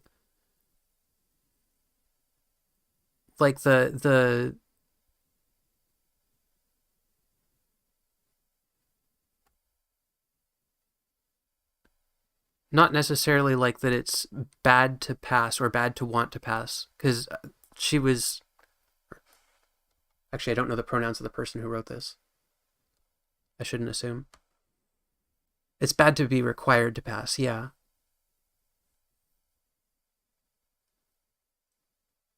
That it's creates like long-term damage towards trans people as a whole.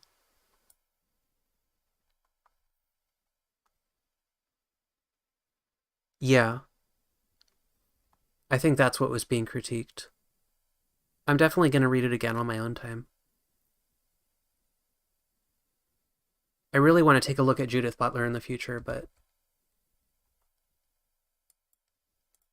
that was pretty dense for one night.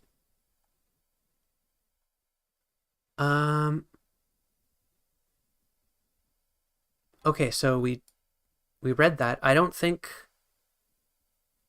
there's anything we can use from that directly in our research document, but that was very interesting, and I'm glad that we did that.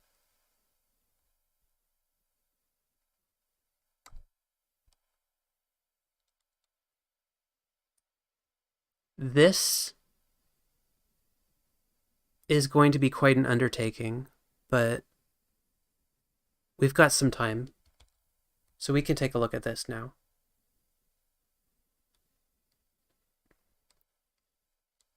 we want to look at the coverage of so we want to take a look at like mainstream conservative figures and who they're talking about when they talk about trans people. Are they talking about like big mainstream trans people like celebrities, or are they talking about like random non-binary pink hair college she theys? Who is it that conservatives are using as quote unquote ammunition?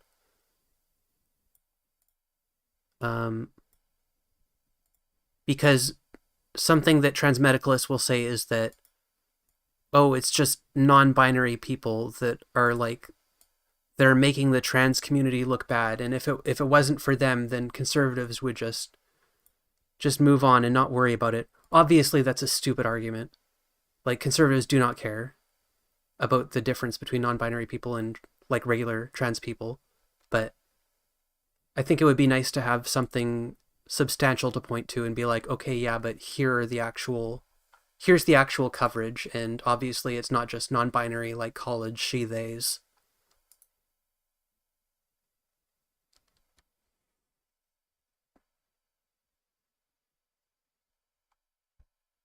Estelle says, I have some thoughts about the essay. Did you want to like hop on and like talk about them? You could call if you wanted.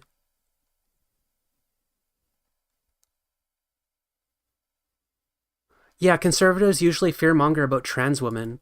Like, who did the beer ad? The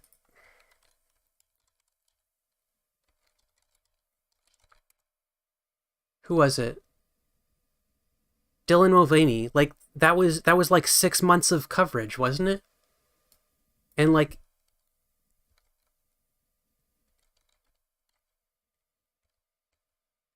Elliot Page, like that's these are who conservatives are getting mad about, right? So we're gonna be taking a look at that. Okay, yeah. Do you have me on Discord? You're in the Transmed or you're in that like forced sterilization group chat, right?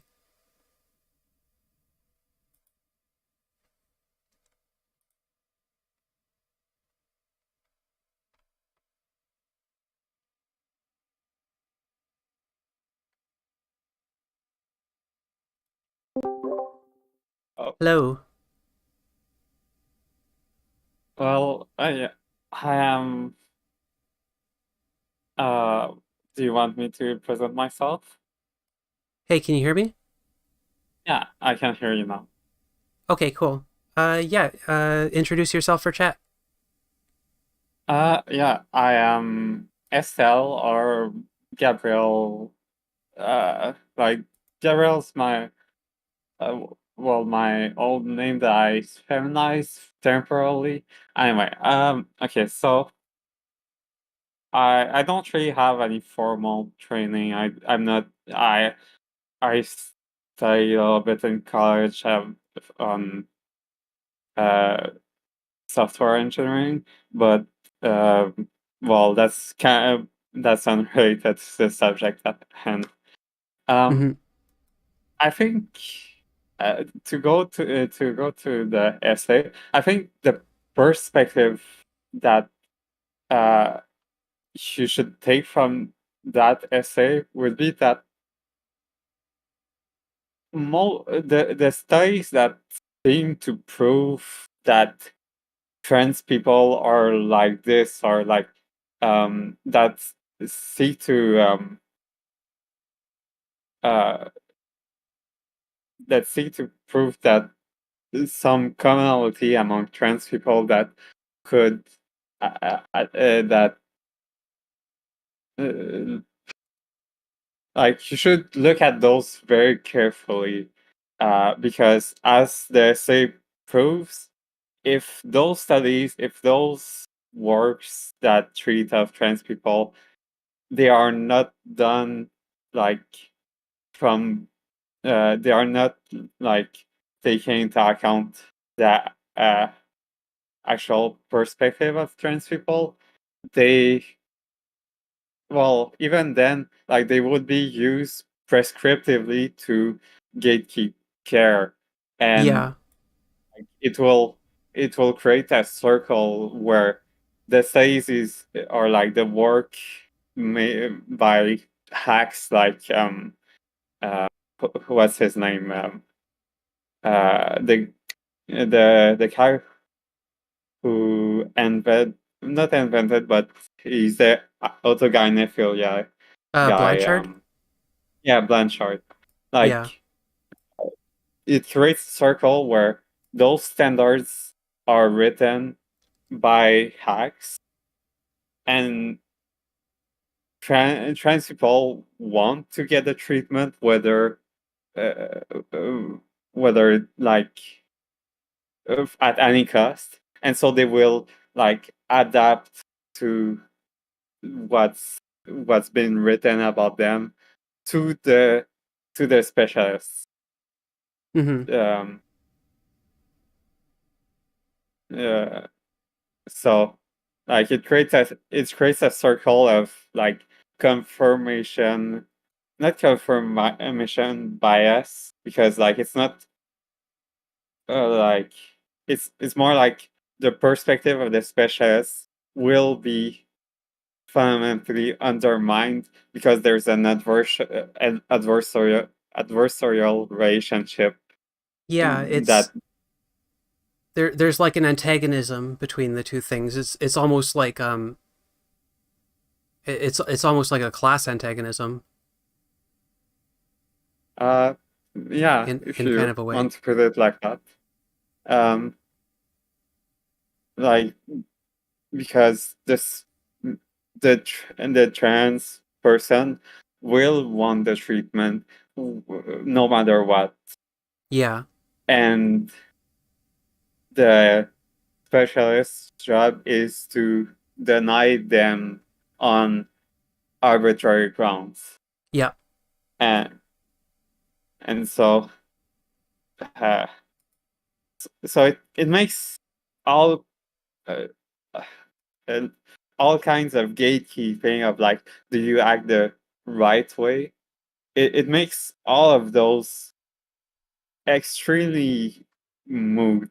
Like you basically you're asking people to act the gatekeeping because more of a guide of how to act trends Mm-hmm. rather than something to filter out any kind of real transness.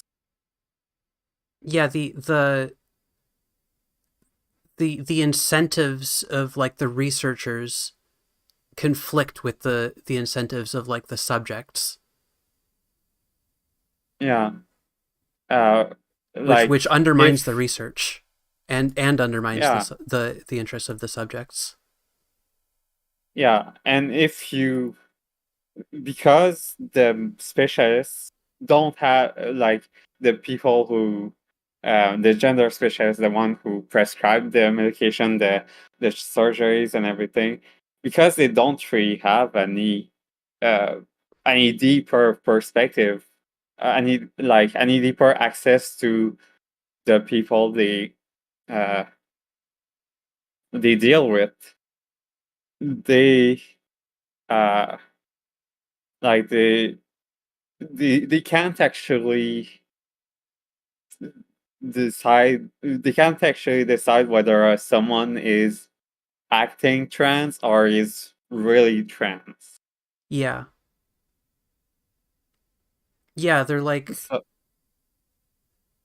they're mhm. trying to define like some kind of test for something that we don't even know if you could test for. For all we know, we can't. It, Well, it's more of a like it's more of a uh epistemological issue, so to speak. mm-hmm. Like there's no one that can get into your head other than the person that the head constitutes, and so yeah, it just makes transmedicalism uh, a bunch of, well, like it uh, like you could say that their pretensions are nonsensical, like the but if you look at it like some sort of, okay, I have like, if transmedicalists are conscious of that fact of like how uh like have of like the folly of their uh their pretensions, Hmm. um like they would they could be instead saying, yeah, I I I know that that my prescriptions makes a certain kind of trans people appear. I know that I'm creating the trans person that uh, like I know that I'm basically imposing my notion of trans people because uh, well, because I, well, there are more complicated reason, but like I'm evil or something. I uh, I want I think there's only one way to be trans, and I'm gonna make sure that people act that way. Uh, Yeah. kind of people who want straight gender roles. Which to me makes like the big papa fascist perspective on the issue makes it a makes a bit more sense, uh because he wants to impose gender role. He knows that those are in the end nonsensical, or maybe like he doesn't know, isn't conscious of the fact, but is like uh, it informs his positions. But he he wants to normalize the world. He wants to make the world more simple. Hmm. Uh, and transmedicalism is a way of making trans people more simple without like saying the bad thing, like the we gotta make them disappear altogether. Yeah. Well, Uh, depending on how deep you go, some like a lot of transmedicalist orgs will just say we should get rid of trans people. Well, I mean, by Not getting rid count. of trans people, like assimilation or straight up. Well, or by like desistance and conversion therapy. Like there are some orgs that support that. Yeah, well, that wouldn't really be I mean, transmedicalism. It would it's just be, not, yeah, it's not really, but it's like nominally, like they present themselves as transmedicalism, but mm, it's just kind of like a wolf in sheep's clothing. yeah, yeah, like, yeah. It's just that first. Well, it's like their foot in the door. Now that I control the narrative around trans people, like I Hmm. can go further towards erasing them completely. Yeah. The other big thing I took away from that essay is that like, and I guess I'm just restating something I already said, but Hmm. that the relationship between trans people and the medical industry that it's describing creates this feedback loop where they're producing the outcomes that they're looking for because Yeah. they know what they're looking for, so they're just going to act the way that they want them to act. So they're not actually finding anything. They're just creating. They're just like creating something. Yeah. Sorry. I, do I, is my microphone sounding fine? Because well, Oh, chat. How's it sound? Too loud? Too quiet? Uh, it sounds okay on my end, at least through my headphones. yeah. Well, like sometimes my microphone bugs out and like has has like background noise for Okay, apparently no reason, but it seemed to be fine. Okay. Um. sound is good. So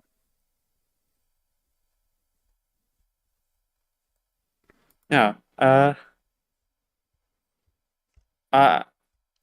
Do you want to keep me uh uh? th- It sounds a bit sticky. It's Pardon?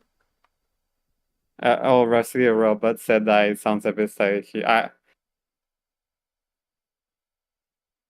Okay, yeah.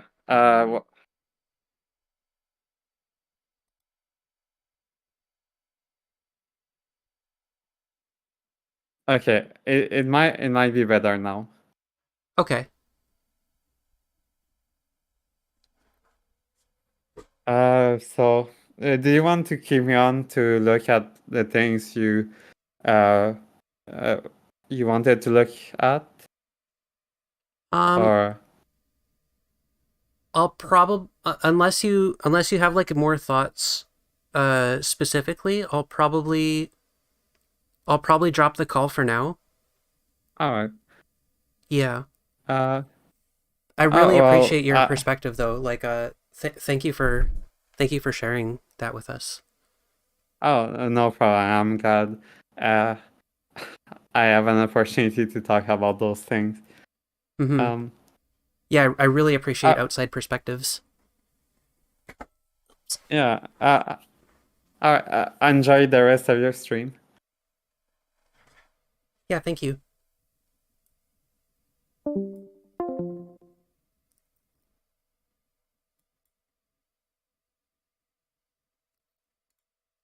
All right.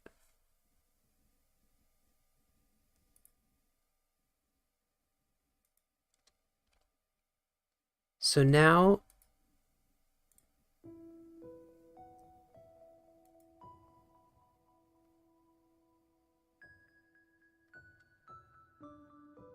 Oh, you do you want to call in too, Rusty? You can. Absolutely, yeah. Um, are you on Sunday's Discord? You could like find me on there.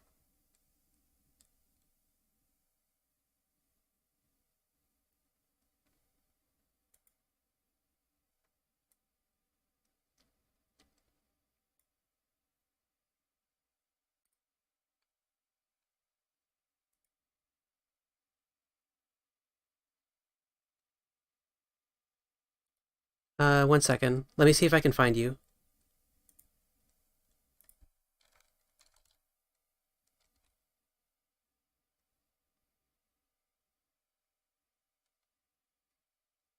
Same as channel name. Yeah, I'm Arcael in Sunday's Discord.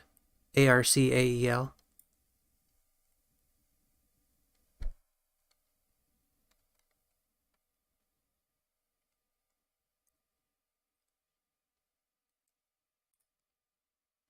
I don't see you in there. I'm guessing you have a different name. Just send me a message request or something. Or a friend request.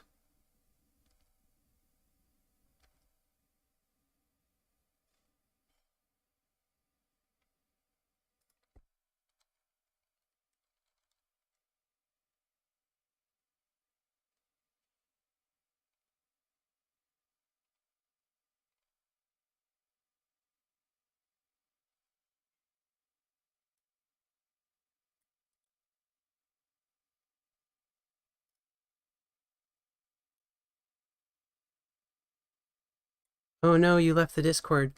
Um, okay, hold on. My Discord username is just .arcael. So just a period and then ARCAEL.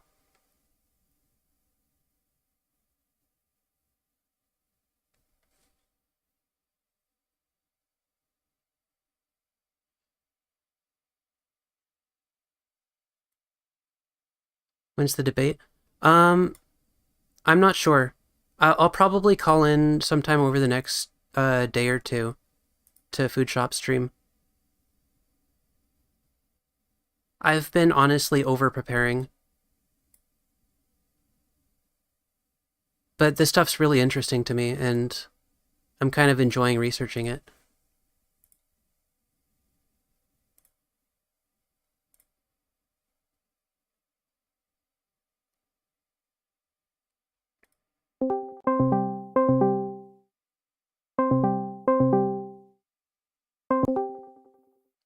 Hello. Hey, can you hear me? Yep, I can hear you. Okay, sweet. Uh, yeah, I don't know.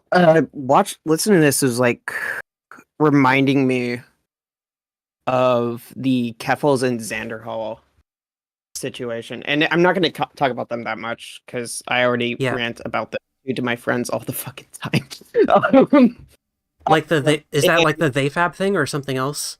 uh, Or it's the transmedicalism thing and how Keffels kind of misrepresented what transmedicalism was at one point when she was okay, yeah, talking about Brianna Wu, you know? yep, yeah. I And covered a little bit of it that. kind of snaky to me. I don't know for sure. Maybe she was just incorrect, but you know, it just felt too convenient at points. I think she was Uh playing dumb. I know, right? That was so oh god. So basically, one thing I really fucking hate, and it was something Xanderhall was talking about, and I noticed you made a video, so I don't know how much I'll actually add. Let me know if you want me off. Uh, I really hate the whole dysphoria being a necessity to Yeah, be trans or get bottom surgery or transition because like take it out of like this could lead to like them arguing like oh it'll just make you more dysphoric or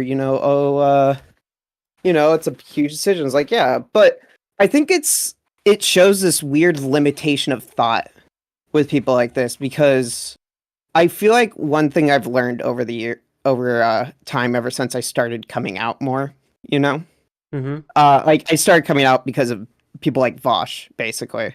Uh, like I started listening to his debates on trans people, and I was like, oh shit.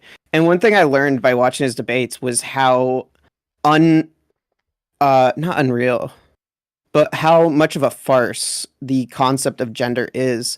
And if we all truly believe that gender is a farce, then Yeah, the idea of needing dysphoria means that uh, is basically implying that there is a true gender, or that if you change your body, then you become while you're not dysphoric, and then you become dysphoric, implies that you are no longer in the correct body, which then implies that there is such thing as a correct body, if that makes sense. yeah, yeah. I think I understand what you mean. Like, and like I subscribe myself as a transhumanist, Mm-hmm. if that makes sense.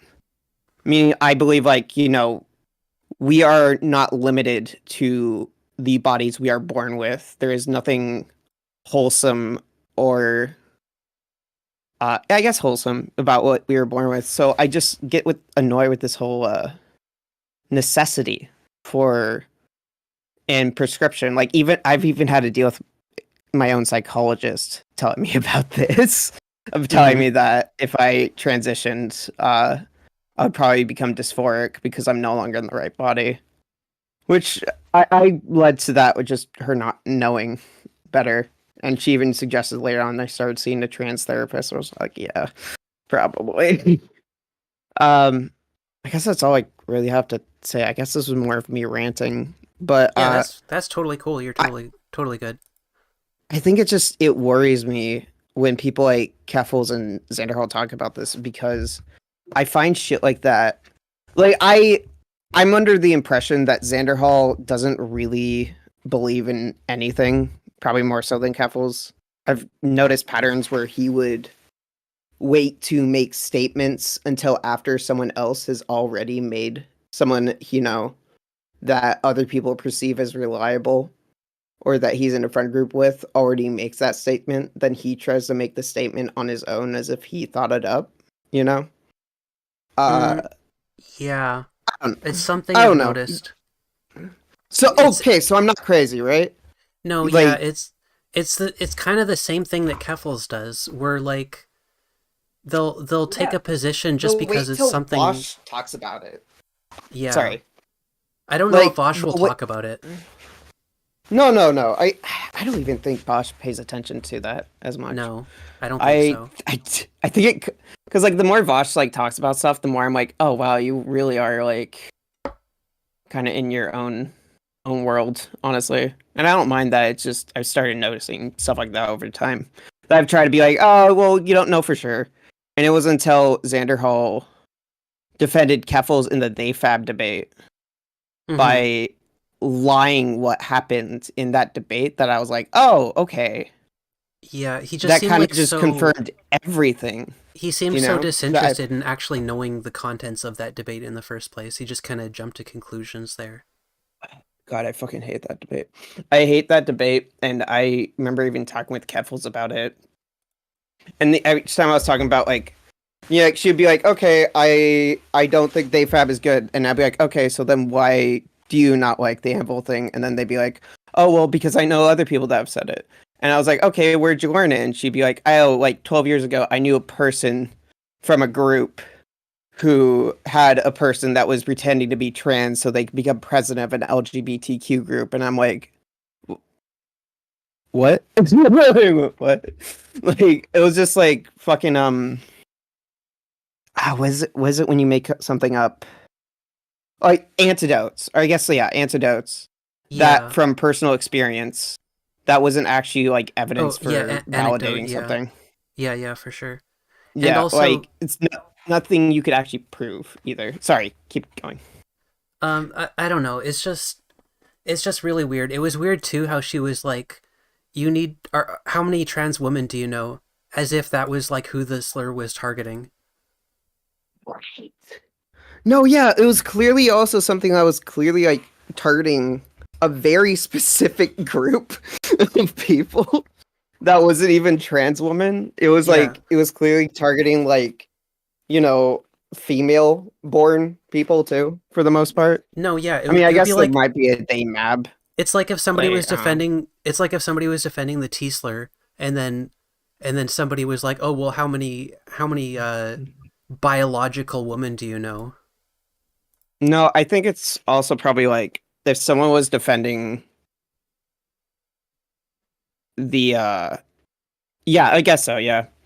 I guess I was gonna say same thing, but cis people. It's like how many cis people you know. It's like this is an Yeah. entirely different group we're talking about, right? Or like how many black people you know, where it's like this is Yeah. an entirely different group we're talking about right now. What are you talking about? Like Jesus, I I didn't mean to come on here and just rant. That's cool. I just really liked listening to this because I have came out as trans for a bit, and I think one thing I wanted to talk about is it's okay if I talk about stuff in my life involving being trans because I think it has something to do with this. Sure. Is what this will be like kind of I'll try to keep it brief. One of the annoyance about newly coming out as trans. And this is something Oh wait, one sec. that I I just want to clarify something for chat. I was, yeah, I wasn't using the term like unironically. I was biological woman. I was saying like as if I was like a turf or something. Just to clarify. yeah. Yeah. I've thought about trying to like thinking of saying another word besides they fab because I don't know. I mean, like, I don't know. It's like when you try to say, like, talk about the N word, and instead of saying the N word, you say, well, you know, the N word. Um, But I guess it's, maybe. I don't know. I guess it's not as serious of a word, Yeah, but, I think it's okay to use referentially, but I would be open to arguments otherwise. Like I could yeah. certainly I could certainly be open to changing like to using some other referential word. How about, wait, I'm not biologically female. I was gonna pull the, well, I'm trans card. But that's a whole other conversation. So, but one Yeah, of the there's annoyance no of such coming thing out, as a biological woman. It's a silly term in the first women place. aren't real. I'm not real. I only chose women because I like being fantasy creatures. That's why I came out as a woman. Uh, um, one of the annoyance about coming out as trans, and it's something that's not really anyone's fault but the brain, is when you come out and everyone's trying to get used to your gender, right? Mm-hmm. And people will refer to you as this or that, and for the most part, you'll know like, well, they're getting used to it. But then there will be people in your life that, but then like there's always this problem I have where I feel like I'm not passing enough, you know? And it's like each day it feels like it's my fault because I forgot to put on makeup that day, or because I don't have enough feminine clothes, which my mom bought me a gift card to buy more feminine clothes, which I need to do that soon. But I mean, either way, I guess it kind of adds to the argument a bit more, even though I do want to pass more. But I'm just wondering, like, what's a way to like help get past that phase, like mentally, while everyone else is trying to be able to adapt to this without, I don't know, breaking down. I We're starting to wish get mad. I wish I had an answer for you. Yeah, that's fair. How would you come? Are you trans at all, or are you just Yeah, I'm non-binary. ally? I consider myself agender. Yeah. I'm not really out like in my public life or anything. Just kind of just online mostly. But God, it took me like a year to come out. yeah. Like So I don't have a it lot of didn't hit. like lived advice or anything to offer, unfortunately. No, no, you're totally fine. It's just nice talking with other trans people more, Hmm. you know. Uh, yeah, I don't know if I have much more to say. I'm sorry for if it's most of me just rambling. No, it's all good. Uh, but listening to this has just been nice, and I guess I just wanted to talk about this with someone else that is a bit more knowledgeable on these subjects. But thank you so much. Yeah, of course. Thank you for calling Uh, in and sharing your yeah, experience. if I have anything more important to say, I guess I'll let you know. Okay, Have a good day. you too. Bye. Bye.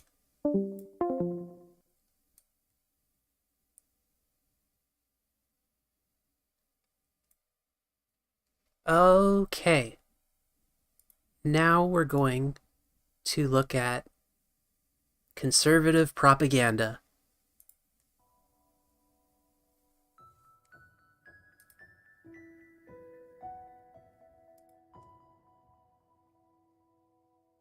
Let's start with the Daily Wire, I guess.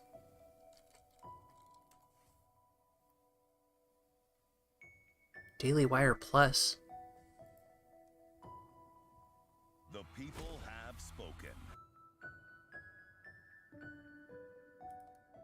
Okay, so we're just gonna look for trans.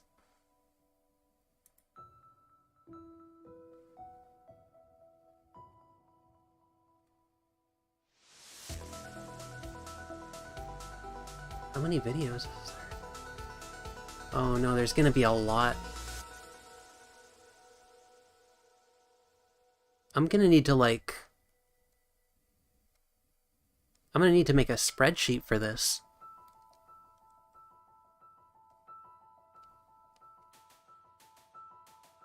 Should I just take like a random sample? How should we do this? We gonna finally watch Lady Ballers? Can we watch that? Will I get a copyright strike? How can we do that? Do we have to go on Kick?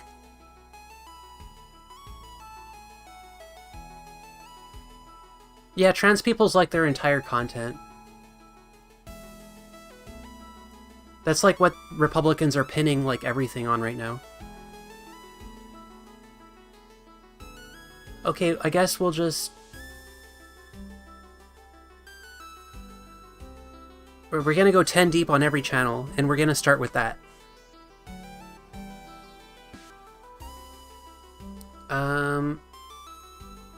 We're gonna start a new document. I'm gonna make it a spreadsheet. Google Sheets.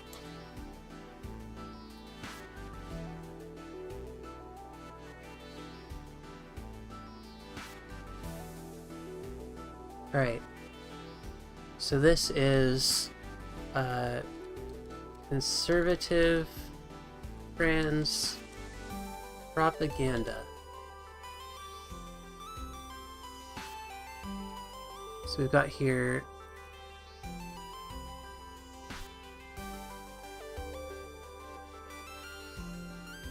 I don't actually know how to use Google Sheets.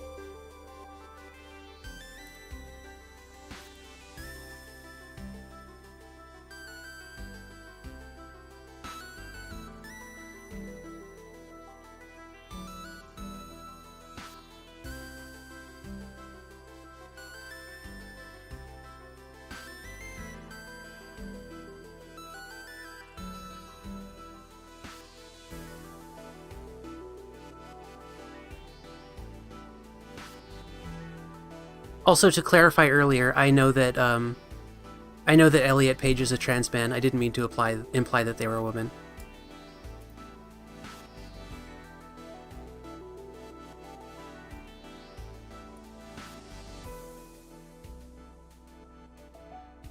Okay, so let's check these out. I lived 8 years as Laura Jensen until I woke up and realized that it was totally insane to live this out. The first time that it happened in the 50s was Christine Jorgensen, but Jenner took it to the next level, and then 2015 it began to explode. What is this? 144p, what are we doing? Get out of here. Are you a woman?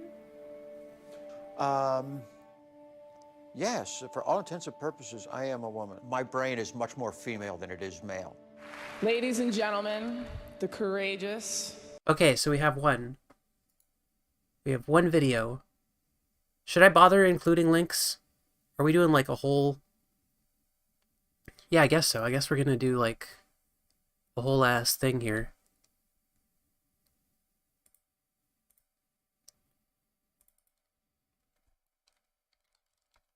Binary.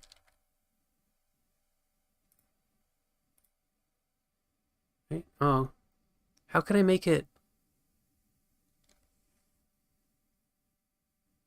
Maybe this isn't the best format. Okay, we're switching to Google Docs.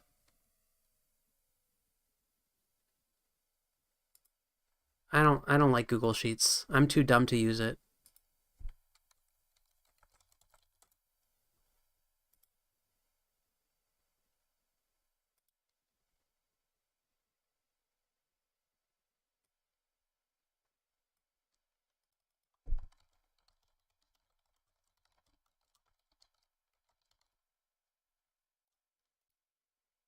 I'll just do the math manually after.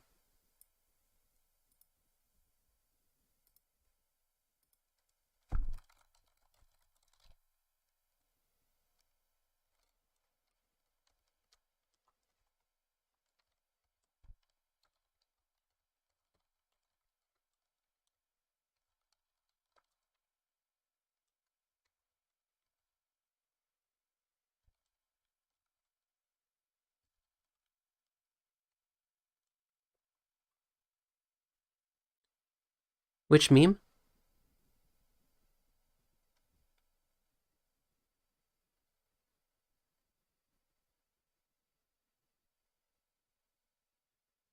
What was what meme?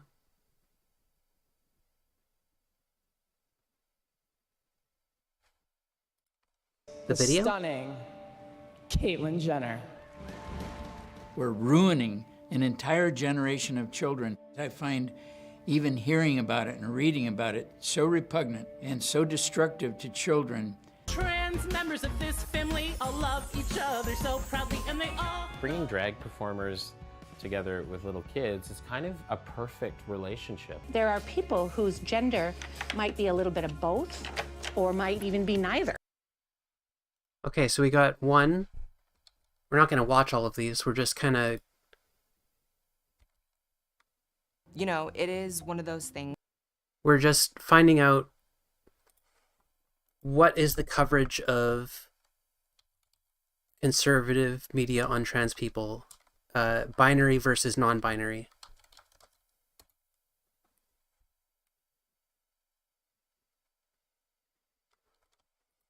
things where once you take stances that are unpopular, you become sort of unpopular in certain segments.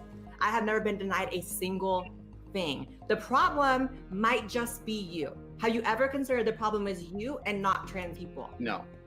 Okay, well, I'm here to tell you the problem is you and not trans people. This is what the left does to all minorities, which is try to instruct them how to think, try to instruct them what they need to believe in. Like, I don't care who you are, what you really believe, as long as you're voting in the direction of freedom. And that's all I care about. I think that you and I definitely agree on a lot of this. For me, I'd rather have a conversation sort of about the logic behind your stance. I feel like I'm always damage controlling for the trans community, which is so frustrating. So I'm a Yeah, being drag isn't trans. This is what I'm talking about. Here, where's my doc? We're gonna move that into this window. This is what I'm talking about when I say conservatives don't care about the difference between binary, non-binary trans people, or trans people and gay people, or gender non-conforming people. Transmedicalists want you to believe that transphobes are super concerned about she-theys in college who don't transition, who don't have gender dysphoria, and that's what's harming the trans movement. That's what's making them so mad. And if only they would disappear, if only every trans person was binary, then all of the conservatives would just stop with their witch hunt. And that buys into this idea that conservatives are like debating about the nuances of like dysphoria and like gender theory and all this shit. And it's just so terminally online. It's such cope. The idea that they give a shit about the differences of any of these things when they can't even tell the difference between somebody in drag and a trans person is just completely absurd.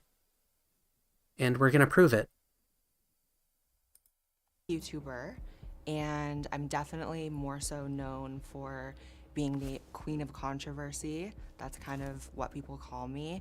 I have a lot of takes on my channel that maybe other people in my community don't typically have, which is fine, or at least it should be. You tend to get blackballed a little bit when you do, black sheeped a little bit when you do. Real life is definitely kinder, but online, just search my name up and the word trans and you'll see a lot of crazy comments about me. Trans sports, that's probably the one I've taken the most heat for, is feeling as though it isn't fair for trans women to compete in sports with biological women, at least in the overwhelming majority of cases. I'm quite disappointed for the female athlete who will lose out on that spot. The reason I'm giving this one more time is because it's Blair White and she's a transmedicalist, so this might actually bring up non-binary people. About equality for women in sport, but right now that equality has been taken away from us. Weightlifters come up to me and say, like, what do we do? Like, this isn't fair, what can we do? And unfortunately, there's nothing we can do because every time we try to voice it, we get told to be quiet. The strength trying to go up, does pretty well, gets her on the ground. Now as you can see how her ground game goes. Alana McLaughlin! Even people who don't care about sports, you mentioned trans in sports, suddenly everyone has an opinion. And so do I, but it seems as if sometimes there's only one set of opinions that can be held, especially in my community. I was just a college student trying to go to school for computer science. I decided one day, after being fed up on my college campus of just inherently knowing that I couldn't share my beliefs with my peers or my professors without being ostracized, I said, let me take to the... Do you remember when Blair White took the political compass test and the results weren't right-wing enough to appeal to her audience, so she Googled a right-wing result and passed it as her own? I vaguely remember that, yeah. I think Vosh covered that. Yeah, I think I remember that. The internet. Let me make a YouTube video. I think I expected about 7 people to watch it, 5 being my family members. Woke up the next day, the video was going viral, and my life has changed dramatically ever since. Okay, we're gonna speed this up. Now I'm here. My first video was about feminism, which is funny because feminism used to be kind of like the centerpiece of online political discourse, and now it's a little less of a hot topic, but back then that was the topic to talk about if you wanted to get canceled. So I transitioned at 20. It was the best decision of my life. I would never take it back. It opened up so many opportunities in my life. Obviously, it was right for me as a person. My earliest memories in life, probably 4 or 5 years old, was feeling gender dysphoria. So it was a feeling that escalated throughout my entire life, and I fixed it. I think that sometimes as YouTube... All right. I'm calling it. She's not talking about non-binary people. It was Blair White. I gave her a chance. She could have. Oops. She very well could have done so.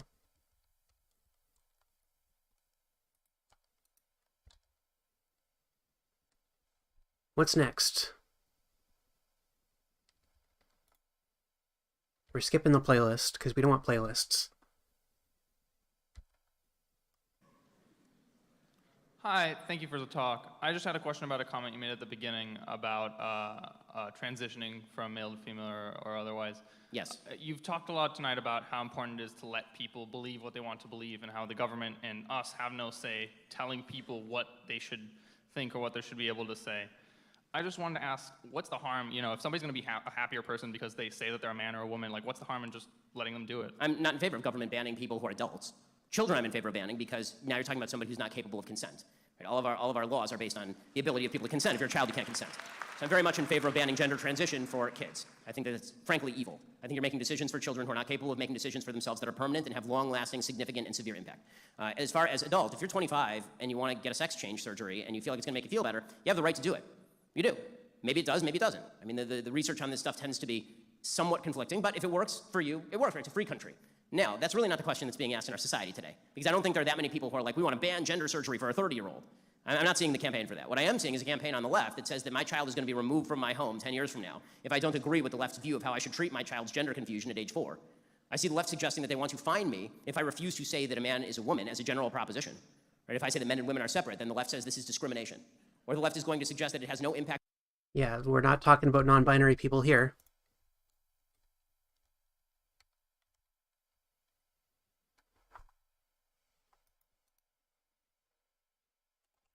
Next. Lady Ballers does not count. That's a trailer. That's not... I mean, it is propaganda, but it's not like the same kind of propaganda. The film itself would be, but that's like it's a whole that's a whole thing. They only talk about non-binary people when it comes to debates. Yeah. Does a biological male come to the conclusion that he is really a woman? How does this process work? Dude, why is he sweating like, oh my god. If he arrives at this conclusion based on the fact that he feels like a woman, how does he know what it feels like to be a woman if he's not one?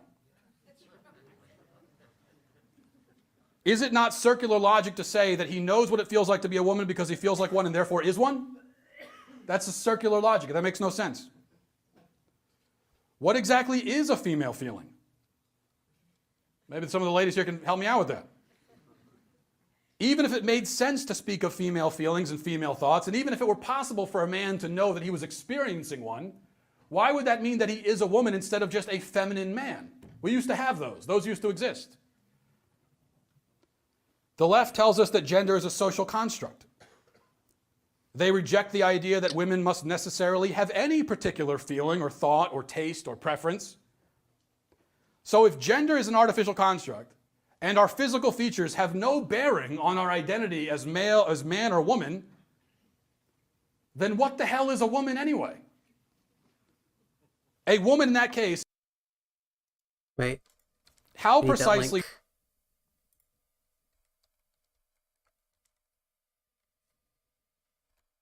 Okay. What's next? Ben Shapiro destroys transgenderism. How do you say that some people don't have privilege when you basically just said that Okay, we need captions for that one.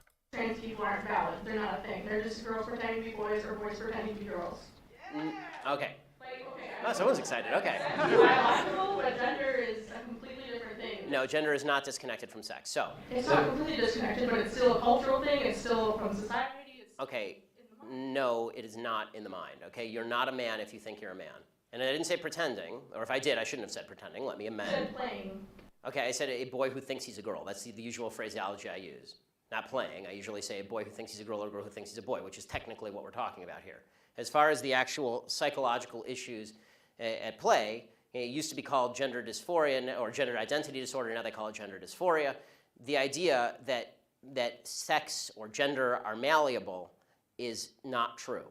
Okay, and I'm not denying your humanity if you're a transgender person. I am saying that you are not the sex to which you claim to be.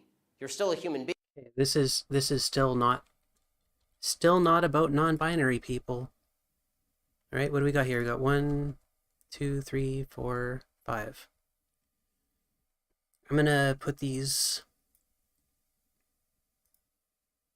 We're gonna put these numbered so that we can keep track of them.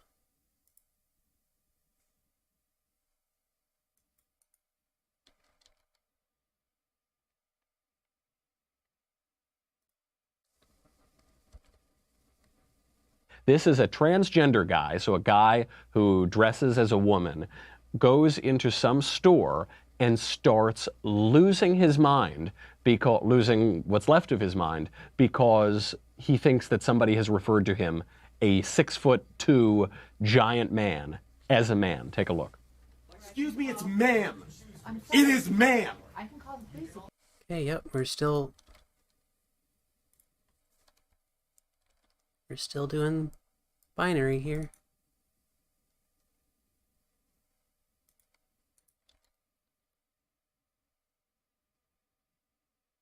So we're gonna do 10 links per outlet.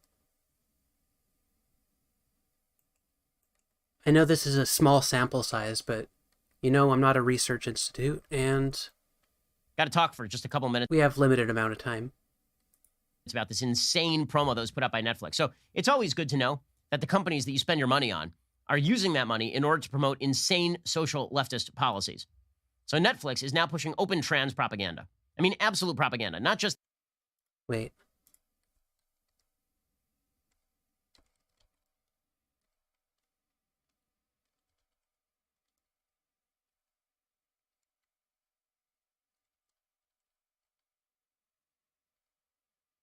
There.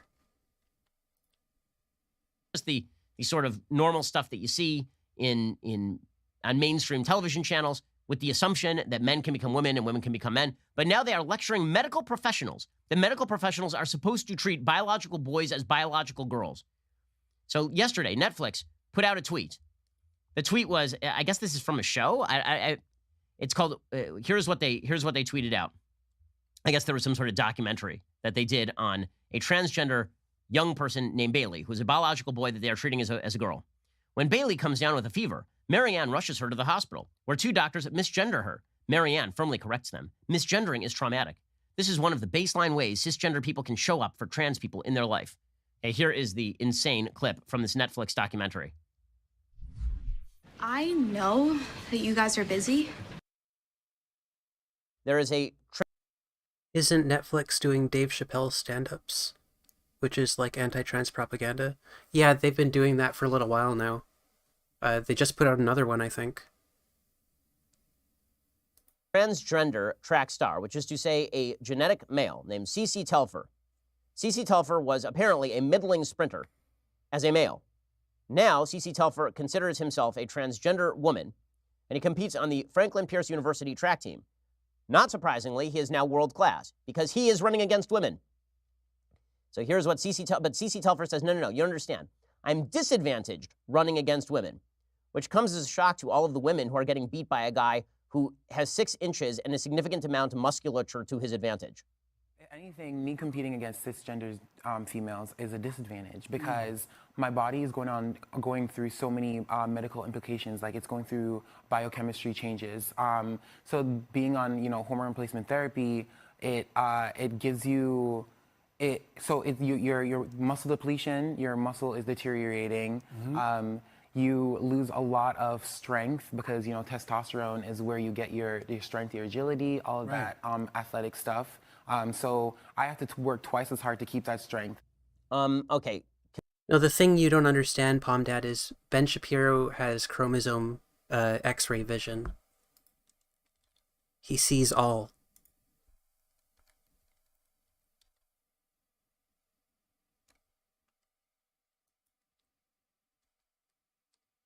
I want to talk about... Oh, dang, we got one. We did it, chat. We found a non-binary video. Holy shit.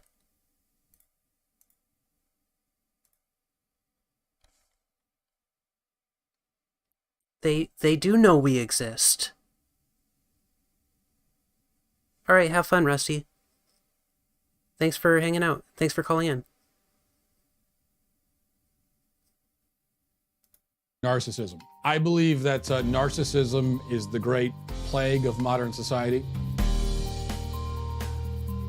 And since our society is so into narcissists and has so constructed itself around narcissism, it has also come up with many names. All right. What is this so far? This is 9, so we want one more. Would you date a trans woman? Well, we already can tell that this is binary. We're going to add that in there. Okay, so we're done with the Daily Wire. What's next? Does Ben Shapiro have his own show? Does that count as a separate outlet? He certainly does. I suppose that counts. Oh, God.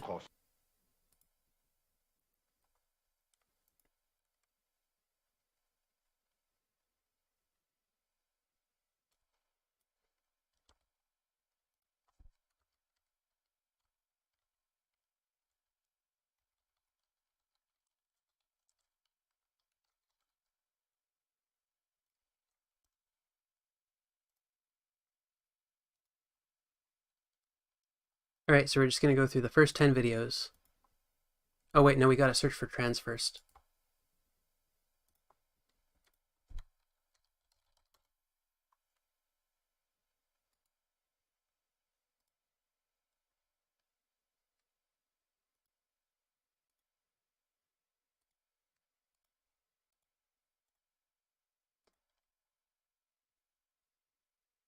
One, 2, 3, 4, 5, 6, 7,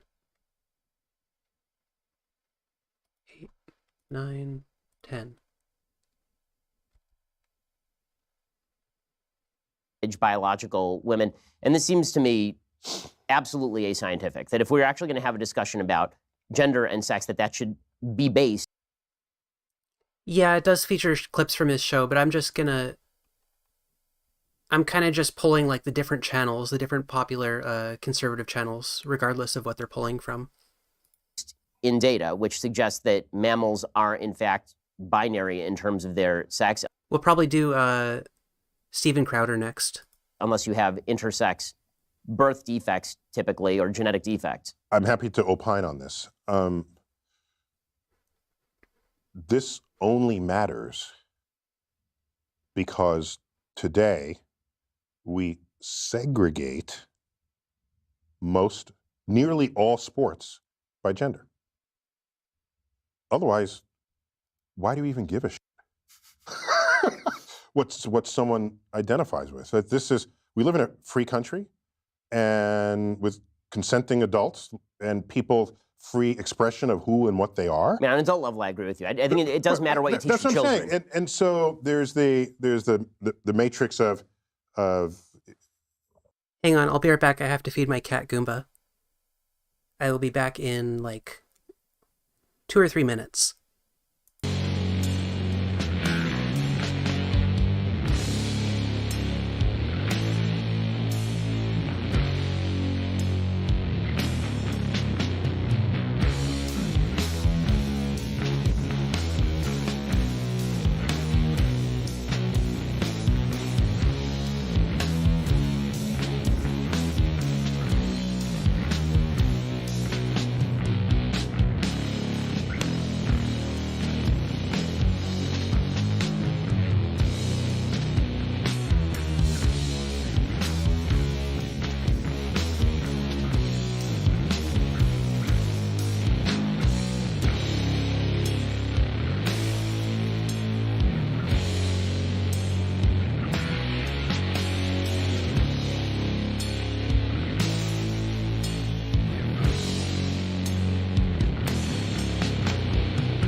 We are back. Kitty fed. Bingo's binted.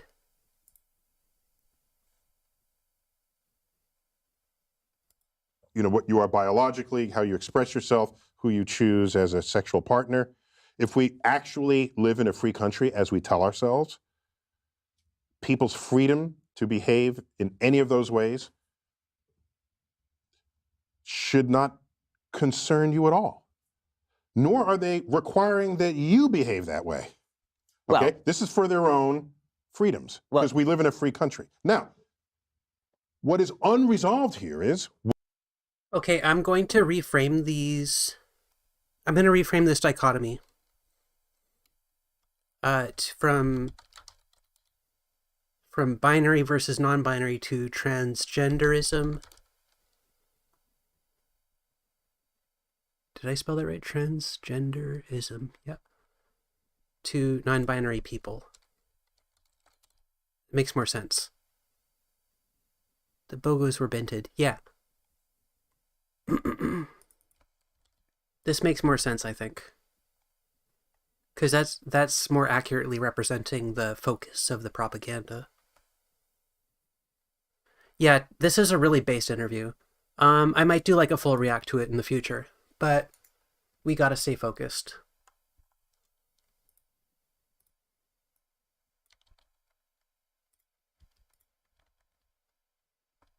Oh, why is it not? Whatever. You are about to watch an episode of my awesome new series, Debunked, if I do say so myself. Seriously, we are very proud of this show. Every episode, I dismantle and debunk a common leftist myth in 15 minutes or less. If you like what you see, head on over to dailywire.com/subscribe. Use promo code DEBUNKED for 20. This is actually, this might be good fodder for content in the future. I might do like some conservative debunk stuff in the future. 20% off. Become a member today because you can watch the entire first season right this instant. That is correct. You can binge the entire first season right now on the Daily Wire. Go to dailywire.com/ Okay, shut the fuck up. boys as boys and girls as girls, because we just can't be sure that kids actually have the sex assigned to them at birth. Yeah, this is just transgenderism. This is why, I mean, it's funny because I think that, you know, the issue that you started to become really politically prominent on, which is the Bill C-16 in Ontario and Canada, it was federal law. In Canada, the gender issue. Yeah. You know, that's the issue where now the question that's constantly being asked, so why do you even care? Why do you even pay attention? And the answer is because... I was asked that earlier today. Oh, really? What did you say? I'm not letting the cat have my tongue. Yeah. It's like it has nothing to do with gender as far as I'm concerned, or that's peripheral in some sense. So the accusation, why do you... Okay, we're taking bets. We're going to skip to a point in the video. Do you think Jordan Peterson will be crying? It's $10? $10 is the starting bet. Oh, damn. Okay, now the bets are at $20. Oh, he looks like he's close. He might start crying any second now. Okay, I think this one's just normal transgenderism too.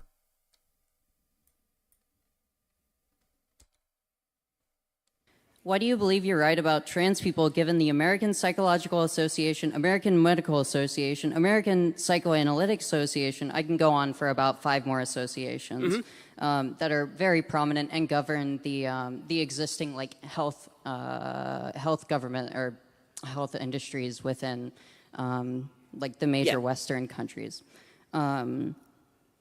And all of these associations have multiple thousands of doctors, sociologists, psychologists, and with PhDs in their respective fields backing the idea that sex and gender are different, effectively gaining the medical consensus for sex and gender being 2 different concepts, yet you have a different opinion. Okay, so sex and gender are 2 different concepts, but gender is tied to biology. So one of the big problems that you see in sort of the argument in favor of trans rights is this notion that gender and sex are completely separable. They're not completely separable. If they are completely separable, then this means that identifying people by their subjective gender really has no relevance as to whether they are a male or a female. Male and female are biological terms. So using terminology like male and female to describe a self-perception of maleness or femaleness is sort of a bizarre way of arguing whether a thing is a man or a woman. So here's my question. It's an argument that my friend Matt Walsh likes to make. What is a woman? Define what a woman is without reference to the word woman, please. So this is actually a logical fallacy called a red herring. You're asking me a question in order to actually challenge my question without actually No, it isn't. I'm saying answering that it really is not. I'm saying that biology, I'm agreeing with you that the notion of gender, which is effeminateness or masculinity, can be different from biology in the sense that biology is just pure male or pure female. But to suggest that there is such a thing as an effeminate male is not to suggest that an effeminate male is now a woman. Transgenderism makes the argument that if you believe that you are a woman, you are therefore a woman. Or if you believe that you are a man, you are therefore a man. Okay.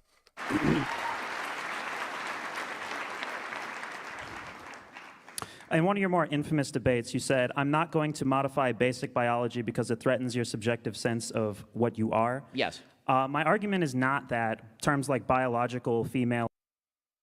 Wait, we should put like what our aims are at the beginning of this.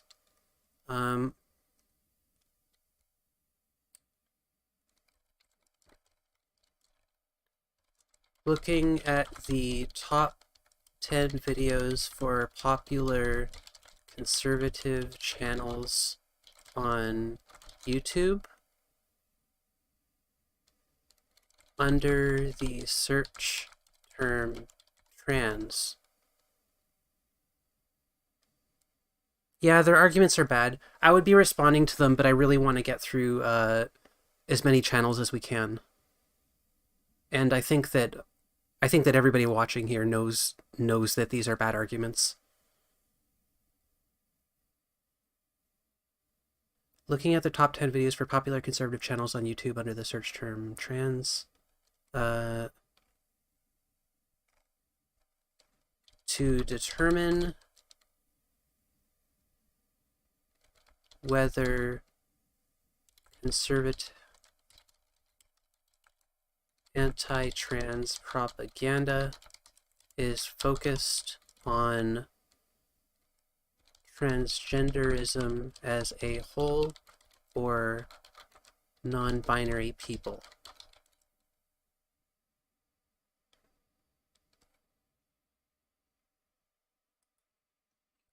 Oh, from the pro-trans side, you mean? Yeah, kind of. Or biological. It could definitely be read that way.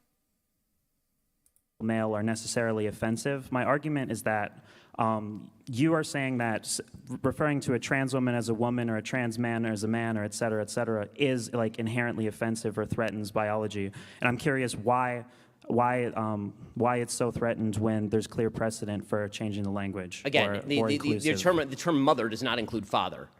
Every category has to have boundaries. The boundary of female starts at male. And when you start including male in the category of female, you are threatening biological definitions as well as basic truth. Well, you could say the category of mother starts at conception or, a biological relation to an offspring. But as we know... but again, the idea that you are... But the idea of motherhood being the act of mothering, right? And that is a female. A female does the act of mothering. You can say that a female who does the act of mothering is a mother, but you also have a special category called biological motherhood. I'm not going to say that an adoptive mom and a biological mom have precisely the same definition. They don't. Okay, it's just transgenderism again.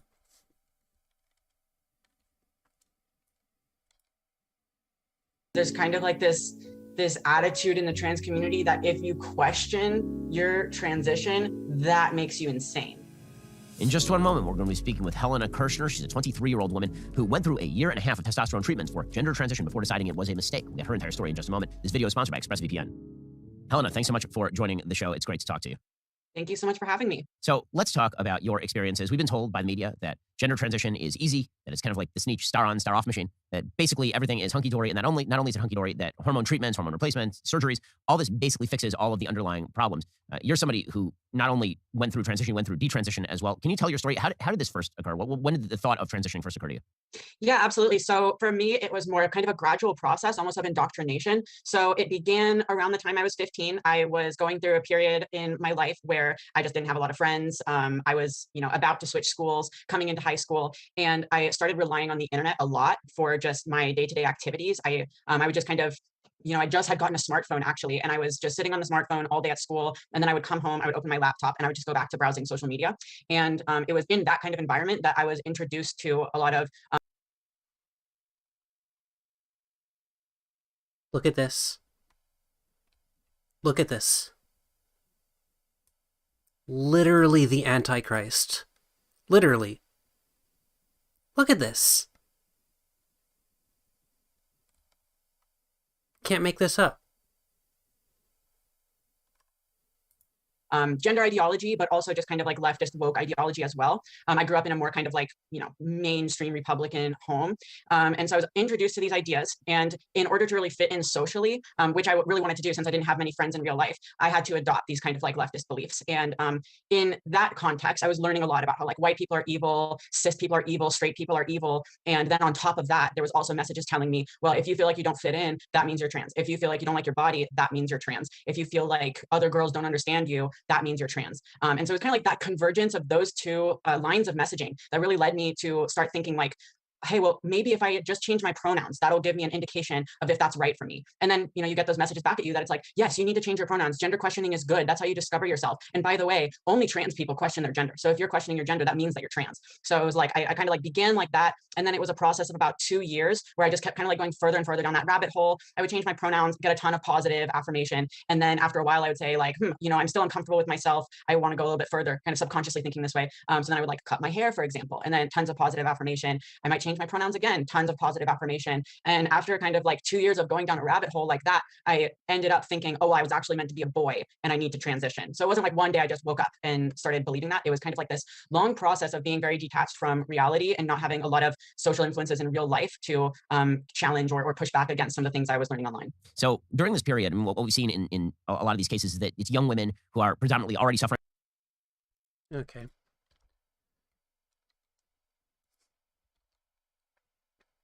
The way that the medical community makes it sound, the way the media make it sound, they make it sound as though it's essentially like the star on, star off machine from the Sneetches. That basically, we put you through a machine, you come out the other side, you look exactly like a member of the opposite sex. What the fuck were they just running into? Off the machine from the Sneetches. That basically, what we is put you that? through a machine, you come out the other side, you look exactly like a member of the opposite sex, you feel exactly like a member of the opposite sex with all the same working parts as a member of the opposite sex. What are you up to, Dr. What are the Seuss? realities of the surgeries and hormone treatments that are received by people who are seeking to transition? Well, I wish I had a curse button because I would just, you would probably hear me go beep, beep, beep, beep, beep. That's total BS.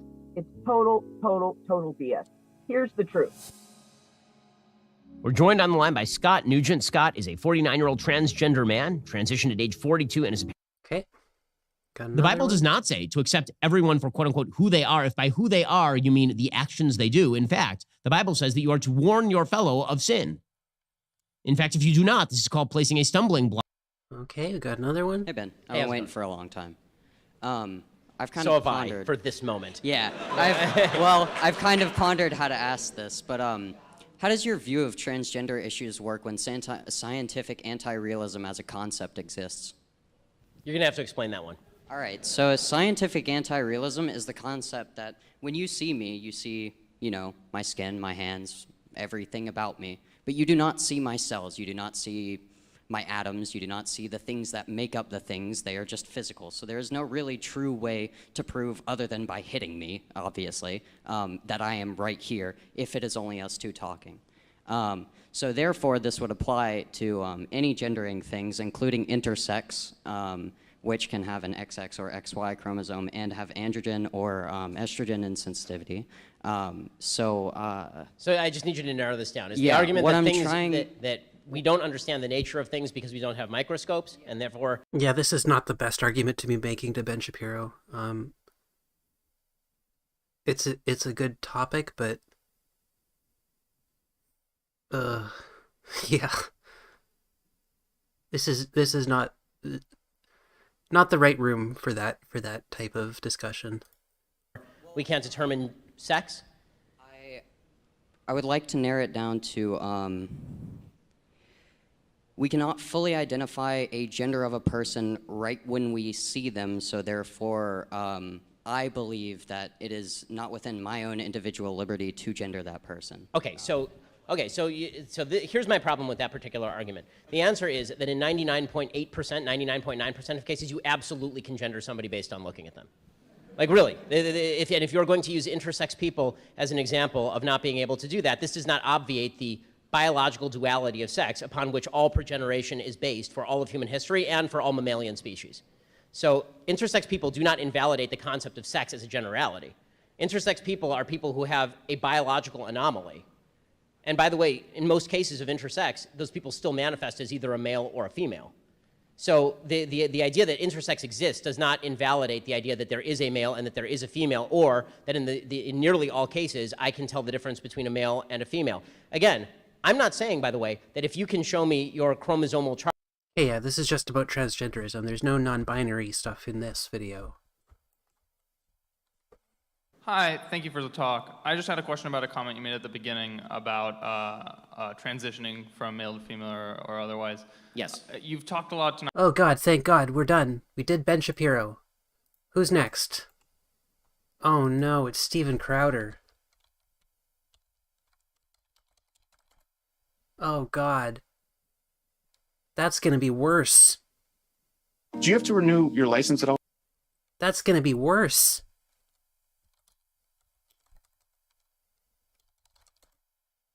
I hate hearing him talk.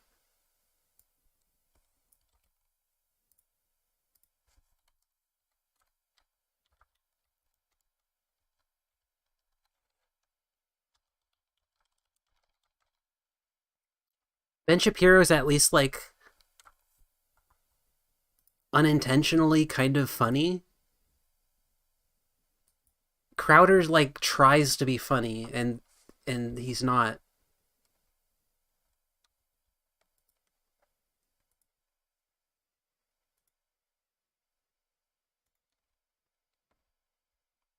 We might actually find some non-binary stuff on Crowder. When I'm going through conservative channels, I'm not going to count, wait. Is this Crowder? But you're a class. Okay, it is. I'm not going to count people like Blair White because transmedicalism... My argument is that transmedicalists are inventing the scaremongering about non-binary people. Like, the whole idea of NB transgenders, they thems in college is being just invented whole cloth by transmeds. So going to transmedicalists to talk about how conservative propaganda is featuring quote-unquote transgenders would be like going to a Star Wars convention to prove that Star Wars is the most popular media franchise. It would be a biased place to get your data from. So we're not going to be including people like Blair White or Calvin Guerra for that matter. Although I don't think Calvin Guerra is like a actual I don't think he's like a conservative in the same way that Blair White is. I don't even think he has a channel anymore, does he? I don't know. 1, 2, 3, 4, 5, 6, 7, 8. We want 2 more. Oh no, I lost count. 1, 2, 3, 4. Okay, I'm gonna start over.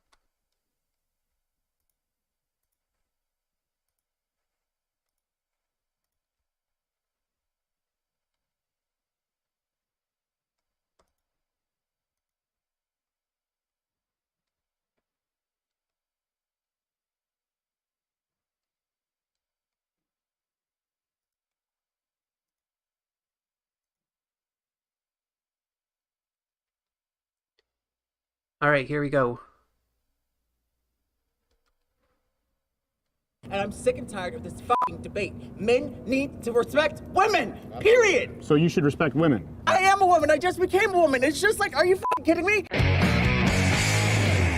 Hundreds of people in downtown Dallas today for the 4th annual Women's March. Going on now in our national government, we're going back to the 50s. I mean, there's other methods of showing up, like voting and stuff, that I feel like would make even like more of a difference, but at the Dallas Women's March and marches all over the country and all over internationally are not about Trump. Donald Trump has got to go! 4 years in, the Women's March target hasn't changed. Ah, the 4th annual Women's March. 1, 2, 3. Abortion! Woo! 1, 2, 3, 4. Patriarchy has got to go! This year in Dallas, Texas, we set up the Change My Mind table. And some of the crew even joined in the march. Excuse me, we're leading the march. You need to get out of the way. You need to get out of the way. Oh god, I hate Crowder so much. Hello, ladies. No, King of virtue signaling. I found talking with delusional people doesn't actually change my... How does it feel to be a piece of shit?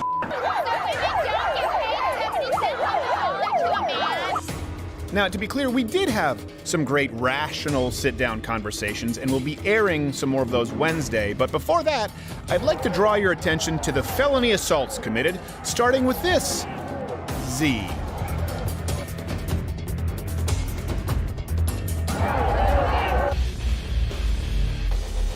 Z? Was that a neopronoun? Would you like to come sit down?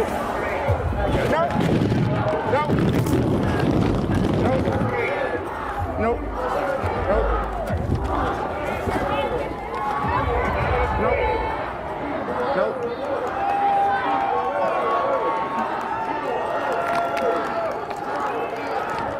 Capture the flag, sweetheart. I don't think that counts. Glad that's over. Now we can get back to civil, rational conversations devoid of any future felony assaults, right? Right. A woman who is told, if you're assaulted, please go to the authorities, they will handle it. And then someone in a privilege of power, let's say a cop or an attorney or whatever, they ask the question, well, what were you wearing that night? That permeates. Which is bullshit, by the way. It is bullshit. I'm so yeah. sorry. And Sorry. you think rape culture is a fucking Can you just wait? We'll have a conversation Don't worry. afterwards. I agree with you There's wholeheartedly. no conversation that needs to be fucking had. Rape is fucking serious. Rape has happened to me 4 fucking times, and I'm sick and tired of this fucking debate. Men need to respect women, period. So you should respect women. I'm sorry, I am a woman, so fuck you. If Yeah, this is, this counts as transgenderism, I think. There may have been a neopronoun joke in there, but I don't think that counts as, like, non-binary coverage. Here, look, I'll help you. I'll take your poster outside for you. No, I'd like you to keep it here for when the police arrive. But I would love it for when the police arrive, because that's actually evidence, so I'd like to keep it. Ah, Austin, Texas, a city of great coffee, great food, great conversation, and people who want to vandalize our property and see us die. Meet He's just your local transgender juice barista who calls for acts of violence in his spare time. What kinds of acts? Like publicly posting our specific location with calls to visit us, slash our tires, and teach us lessons ensuring that we'll never make ourselves vulnerable again. How do we know that he, she, Z meant business? Because he, she, Z said so while recruiting the same friends who helped him deface the Robert E. Lee statue at UT. Silly. That's a crime too. Oh well. Civility's great, but you plot violence? It's time to confront. Hey, wait, can I do a poll? Yes, I can. Okay. Chat, you're gonna tell me. Do neopronoun jokes count as non-binary coverage?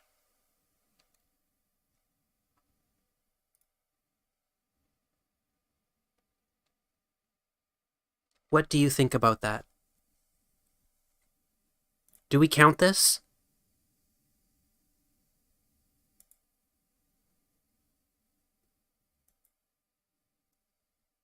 Because I don't think that that's a non-binary person. I mean, it might be. Who knows? But Is this fear-mongering about non-binary people? That's the question.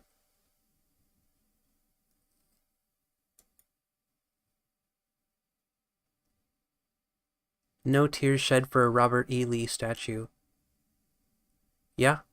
Yeah, true. I don't think the jokes count in and of themselves, but I would like to hear your guys' thoughts. Y'all's thoughts. 83% say no. Yeah, they just kind of blend it all together. I feel like for it to be fear-mongering about non-binary people, it should be more explicit.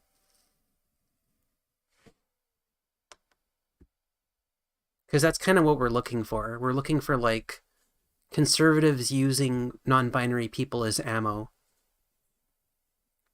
to, like, paint trans people as a whole as bad. Basically to... We're looking for validation for the transmedicalist narrative that non-binary people are making trans people look bad. Which right now we're trying to prove is a false narrative. And I think we're doing an okay job.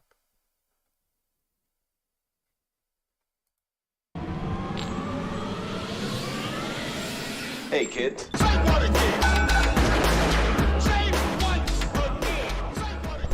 Hey, remember me?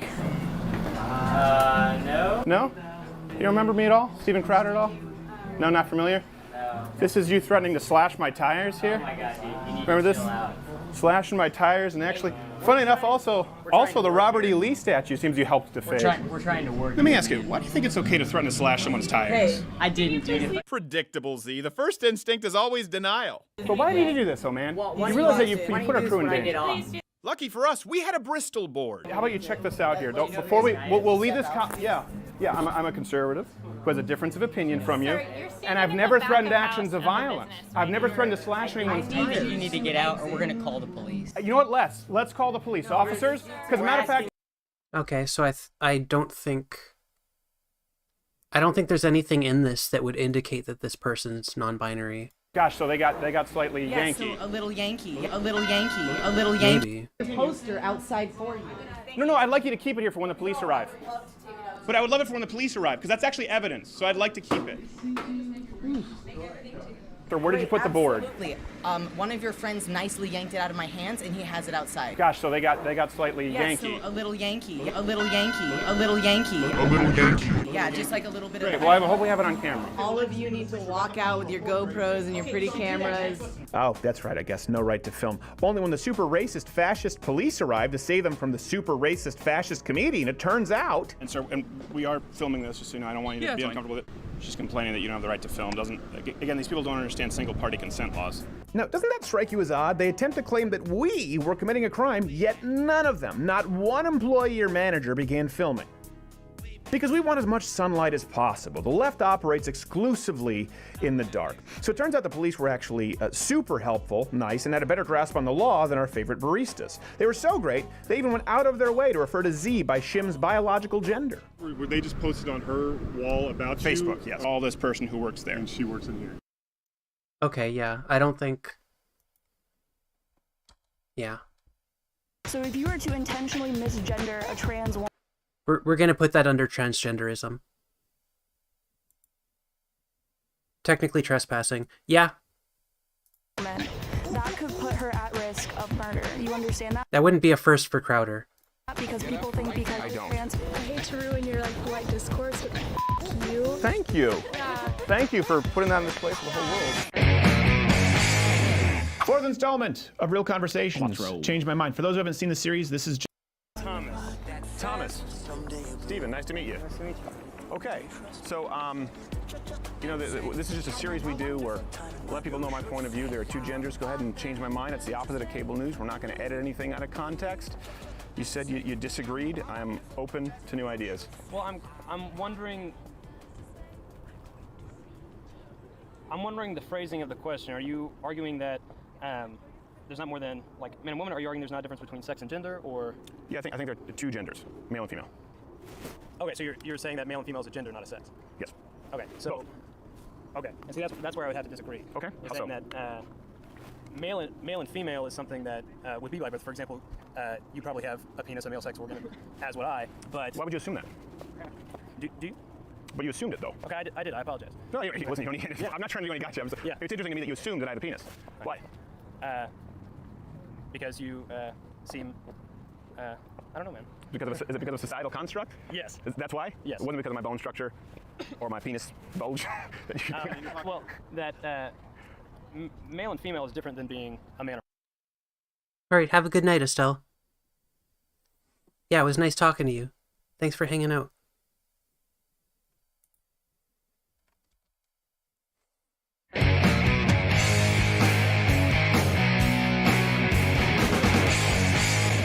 Serious trend right now, trans speciesism. Jeg er nå 7 år. Jeg har vært katt hele livet. I know, it sounds like the devil's language. And it is, mind you. This is a girl who claims that she was born a cat. Katt da jeg var 16 år, da leger og psykologer fant ut hva som var med meg.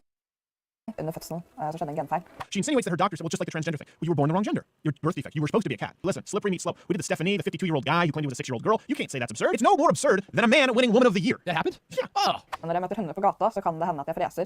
Det er på grunn av avføringen deres, og instinktet mitt automatisk reagerer på å frese på dem. Jeg hater vann. Vann er sånn at du får et automatisk instinkt, så du må vaske deg selv. So she's a stupid cat. She's not a cat who uses her words very well. Du kan også notere at jeg er katten jeg begynner å purre og mjaue. No, it's not obvious you're a cat. It's obvious you're a psychopath. The worst part is the reporter's taking this seriously. So the reporter asked this girl, how would you say, like, come here in cat? Meow, meow, meow. Meow, meow, meow. And the reporter goes, oh, is that correct? And then the camera pans to her boyfriend. Det er vilt at du kjenner det. Jeg kjenner det. Oh my God. And the reporter, you're not going to call them on that crap? Here's what I do. Okay, I go find the reporter. I go, how do you say in cat, I want to eat a fish? I want you to write it down on this piece of paper. Hey, pumpkin pie boyfriend, stay there. And then look at the boyfriend and say, hey, since you speak cat, how do you say I want to eat a fish? And if it is not identical to that page, and I lock them up and I put cat ears on them. What? What is this?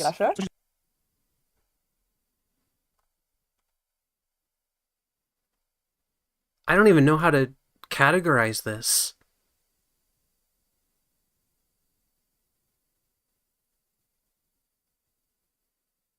What do I do with this? I feel like... Okay, I feel like if I'm getting inside a conservative's mind, I could put this under non-binary, but that wouldn't be technically accurate. But I mean, nothing conservatives say is technically accurate. I don't even know. Is it otherkin? Is it just pet play? Like, who knows? It's completely out of context, right? Okay, I'm gonna throw them a bone, okay? I'm gonna say, because it might not even just be transgenderism. It's closer to NB than the rest of the videos. Yeah, that's my thought as well.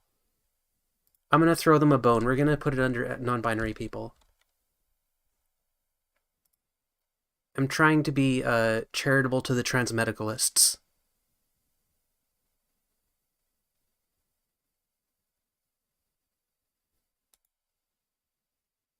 Okay. I think it is harmful for the trans athletes to be told, like, if they identify as male, that they are not. Yeah. And so I see that. You just said male. Uh-huh. That's sex. That's not gender. Oh, sorry. Whatever is the gender No, you term. can't keep it straight, can you? I mean, I will listen. Because it's silly. It's a little silly, isn't it? It's time for another installment of Change My Mind, the series where we rationalize our positions on controversial topics. Now, today's subject is a hot one in the news lately. Biological males. Yeah, we can already assume that this is not going to be about non-binary people. You can't look at it in a vacuum and just say we're American just looking slaves at one. didn't have the same suicide rate. They didn't have the same kind of abuse from within their family. All right, I'm glad to have our next guest on the program. You can follow on Twitter at Julie Ray. Now, Julie Ray Goldstein is actually a known actress, verified blue check mark on the Twitter, as long as they're still giving those out and allowing people to keep those right now, and has made it a point to obviously criticize, go after this program quite a bit on Twitter, and we've been sort of missing each other. But you're on the show now. Julie Ray Goldstein, thanks for being here. Oh, thanks for having me, Stephen. I actually really appreciate that you're willing to have a conversation. Really? You sound surprised. No, I'm not surprised. I think in this current political environment, I think people are too polarized in one way or another, and I like actually reaching out and looking at other points of view. So I'm kind of used to people being a little more combative. Sure. So. Oh, well, sometimes you can come across coming a little hot on Twitter, so maybe that's why they might be combative. But listen, I appreciate it. And let me ask you this, I guess, before we kind of continue with the conversation. What is it that you think would be fruitful? What are you hoping to glean kind of from us sitting down here? Oh, absolutely. I think the thing that interests me the most is making sure that your audience is aware of the actual science behind some of the things that you've said in the past. Sure.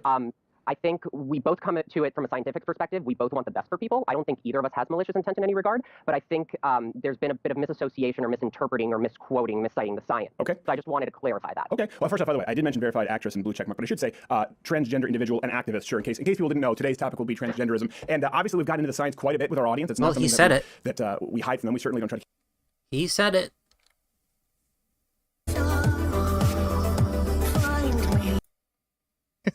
Get the camera. It's like for. Hey, this is just about John Oliver's trans rights video. I've seen that. I know it's just about transgenderism. Crowder's terminology, not mine. But you're a classical liberal in that sense, because even though we disagree, you can sit down, express your point of view, and some people on the left view that in and of itself as adding. Oh, be right back, chat.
Hello, we are back.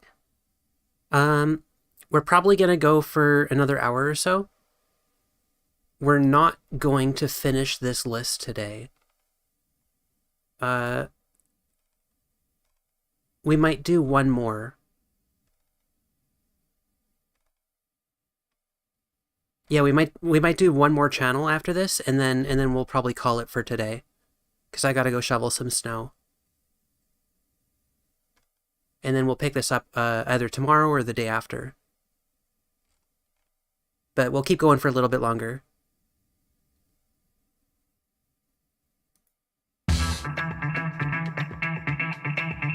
Well, meet Gabriella, who may just have provided my favorite conversation in all of Change My Mind history. See if you can find out why. Stephen, nice to meet you. My name's Gabriella. Nice to meet you. Gabriella, nice to meet you. Oh, thank you very much. You know what? Nice. That's actually an incredible compliment. Actually, you know what? We have to go back.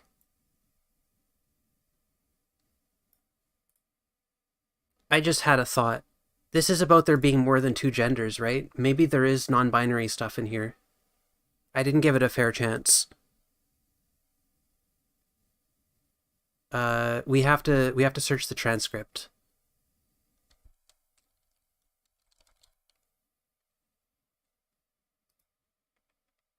Societal norms. So within our Western society, we often discuss gender as being binary, meaning that there's 2 options. Sure. So boy, girl, man, woman. However, in other societies, non-Western societies, there are more than 2 options. Okay, can I ask you a couple Yeah. of questions there to unpack? Appreciate you taking the time, by the way. So what was your name? Madison. Madison. So let's go to the sex concept before gender, I think, because the idea of gender being different from sex is predicated on the idea that sex is binary. That's where you mentioned that term, gender binary. So you mentioned intersex. Okay, I'm aware of intersex. Now, of course, intersex doesn't necessarily mean that someone is completely between sexes. Usually they have very identifiable characteristics, like a very large clitoris or micro penis. In that case, it also affects 0.08. People think this is funny, it's just true. Less than 0.08% of population Earth. But they still exist. Let me ask you this. In human anatomy class, how many fingers are you taught human beings have? We're told typically that people have 10. However, there are people born with 11 But you're fingers. taught 10, right? Yeah. So we don't teach people there are people born with 11 fingers, there are people born with 12 fingers. Yeah, but we don't completely dismiss that those people exist just because that they're uncommon, do we? We teach that human beings have 10 fingers. I would wager that everyone here has been taught, yeah, human beings have 10 fingers. Of course, there are anomalies. That's the same way that we treat intersex, or these, as you said, you mentioned chromosomes, genetic abnormalities that are a very extreme case. So I think what we need to do is remove this. Then you go to gender. This is where, listen, I'm open. Everyone has said sex is different from gender, and gender is not non-binary. So I would allow you to kind of unpack that for me. Yeah, so in Western society at least, so in our country. So wait. Hold on. What can we take away from him saying that? Gender is not non-binary. Is he saying there are no non-binary people? In other words, there is nobody to fearmonger about?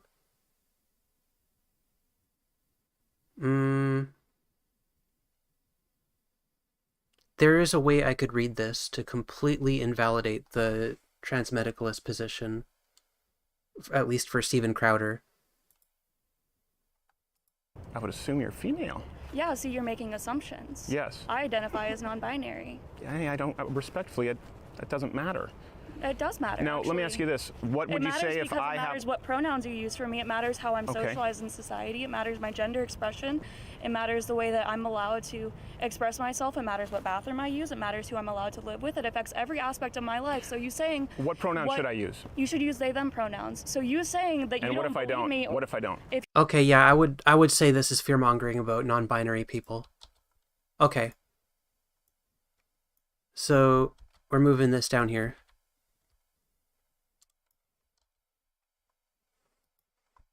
And I'll tell you why. Because I didn't realize until very recently that everyone's feet didn't hurt their whole life. Oh, yeah, Because I mine have too. extra wide feet. And then I finally found a company that said, oh yeah, you just have wide feet. You need to buy wide shoes. And these are the only shoes that I have now because they're the ones I can find. So I'm glad that they're okay. Yes, sir. So, Gabriella, Yes, thank sir. you for taking the time sitting down. Sorry, I have a little bit of dry mouth here. I've been That's talking okay. for a while. I don't know how familiar you are, if at all, with the kind of change my mind concept, but... Yes. So- I've seen some of your videos. Okay, so it's an opportunity to sit down and hopefully rationalize. Okay, so we got another 2 genders discussion, which means we can probably search the transcript for non-binary again. Yep. If you identify as someone that's non-binary, I believe that you should be allowed to do that. And I believe that you should be allowed to do that, and people should be respectful. Okay, we've got another one.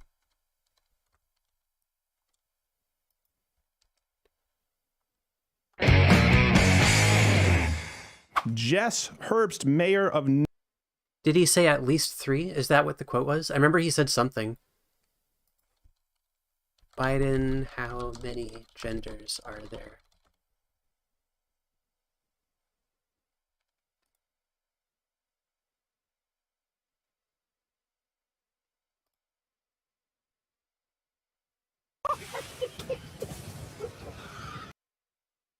I don't want people laughing at him. I want the quote. Well, apparently he did say that. New Hope, it's pretty Texas. based. Do I have that right? Absolutely right. Thank you. Thank you, Jess, for being on the program. So we've been talking about this issue today, a lot about the transgender issue. First off, for people who don't know, so this is in New Hope, Texas, a small town, about 600 something people. It's an aldermanic system of government, correct? That's correct. That's correct. 1 mayor and 5 aldermen. Okay. So how did you become mayor then, for people who aren't maybe aware of the process? Okay. Well, I was not a binary world that we're trying to be fit into. But that's what you just said, in your mind. But that's not the physical and biological world. It's binary. You are only a male or only a female, yet everything in the world, nothing in the world is binary. There's not night and then instantly day. There's twilight in between. And there's the same thing with people. In our minds, we are somewhere in between. And there's people that are far more one way than me. I'm somewhere in the middle. Sure. It's not a binary world that we're trying to be fit into. But that's what you just said, in your mind. But that's not the physical and biological world. They're not the same thing. It's either about the science or acceptance. And you talked about the science, as Chris Cuomo does. And then when we want to talk about the science, you then say, well, it's not about the science, it's about in our minds. And I think that's important. It is the science of our mind. It is our brains that make us this way. And the science shows that there's a difference in our brain. There's a reason we feel this way. We don't do this by choice. This is the way we've always felt. And there's more to it than just the bathroom that you're not understanding. No, that's what I'm bringing up about. Now, it's about the entire idea of male and female. That's why the bathroom issue matters, especially when in New York City you can sue a landlord for calling you a he. Well, actually, no. A landlord in Texas can kick me out for being transgender with no ramifications. I can lose my job. And he can kick me out for not supporting your opinion as a transgender. That's the beauty of freedom. No, he can't. Yes, he can. There are laws against that. Yes, he can. There's no protection. There's no. I don't think this counts as non-binary fear-mongering, despite the binary being mentioned a couple of times. This is the Drag the Kids to Pride event. Organizers promoted it as a family-friendly drag show. It's glitter, it's fun, and it's a show. It's all for a great cause. It's a G-rated. This isn't even about trans people, but conservatives don't care or know about that. Okay, we're done Steven Crowder. Who's next? Who are we doing next? Matt Walsh? Won't that be fun? All right, so a few months ago. This creepy little fucking gremlin.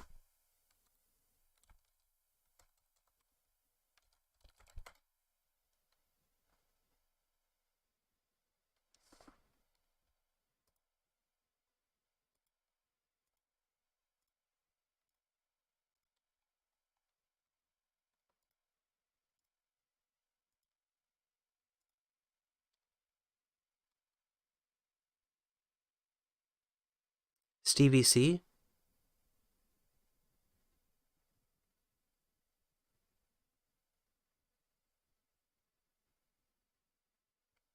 I don't know who that is. How would you Oh, Steven Crowder, duh. define a woman? Because you've asked other people up here to define how we would define a woman. How would you define a woman, Mr. Walsh? An adult human female.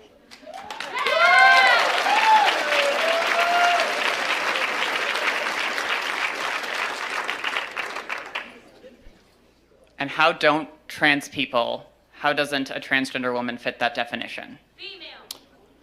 Because they're not female. They have. You said that you are a biological male, correct? I said I'm transgender. I might be intersex for all we know. About almost as many people in the world are transgender as intersex, and a lot of people don't know. Well, but that's a different conversation. Intersex, that's a genetic anomaly, that's a medical condition. So that's a completely different conversation. That's also not a third gender. That's a genetic anomaly that occurs. They never said it was. That's not a response to what they said. Within this. Oh God, I'm responding to the arguments. I'm not supposed to do that. That's not what we're here for. Through my training in healthcare, there are several different categories for how we define sex. People bring up chromosomes. People also bring up hormone levels. People bring up all sorts of other categories. Lots of people don't fit. Why did I write Steven Crowder? It's Matt Walsh. These guys all look the same to me. Neatly into a gender binary, even people we don't consider to be intersex. It's a complicated spectrum. It's not complicated, but you also didn't define. So what is a woman? What is a female? What do these words mean?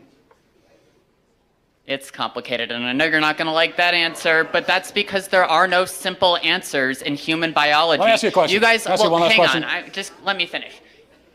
You guys like to bring up high school level biology classes a lot. I get that a lot, but people who go on to more complicated biology classes will talk about sex as a spectrum. It's not. It's not.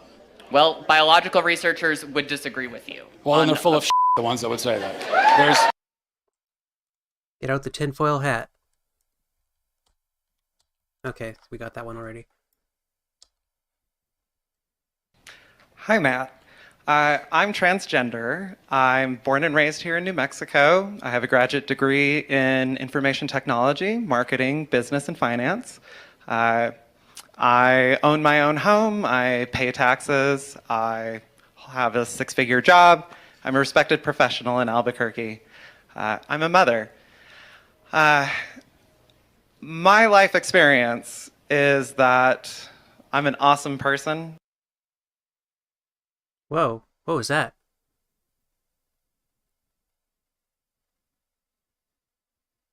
Hello, darkness, my old friend.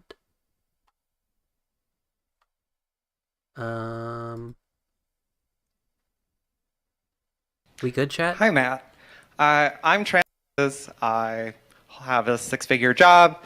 I'm a respected professional in Albuquerque. I'm a mother. My life experience is that I'm an awesome person. I am well-liked. I'm responsible, and I think I'm pretty cool. You touched on something. You said something earlier that for you, when somebody calls you a man, it doesn't faze you because, like, you just know that you're a man. That was interesting to me because I feel the same way about my identity as a woman. My question leading up to this, you've asserted that no one would ever see me as a woman, that nobody would ever see or could see a transgender person as a woman, and yet I have dozens of friends from diverse backgrounds, women from the reservation, a woman from Japan, several immigrant women. I have my coworkers, I have my boss, my VP, my CEO, all respecting me as a woman, my family, my long-term friends who are actually here with me. All of these people assure me, like, I'm a woman. They'll tell me, girl, like, there is no way you are a man. They see me as a woman. So the question, okay, how can you assert? I love... First of all, this is good rhetoric. I love how much of a fucking bottom Matt Walsh is. He just, like, sits there and, like, lets people walk all over him. It's really funny. If, like, all you have to do is have a certain amount of confidence and you can just talk over him and he'll just let you. I've seen people do this to Charlie Kirk as well. We have to watch Sam Cedar debate Charlie Kirk sometime. It's really funny. That nobody would ever see me as a woman when my material experience tells me you're wrong. Okay. It's interesting that that's the part of my talk you chose to ask a question about, because that's not in my talk at all. I don't believe I said... Oh, fuck, he's mad. He's mad. Okay. I think that's well, this is one of the problems with this left-wing gender ideology, is that no one who espouses it can even tell you what these words mean. It's like, what is a woman? Well, can you tell me what a woman is? No, I can't. Because it's not for me. Oh, we got one. We got a non-binary people.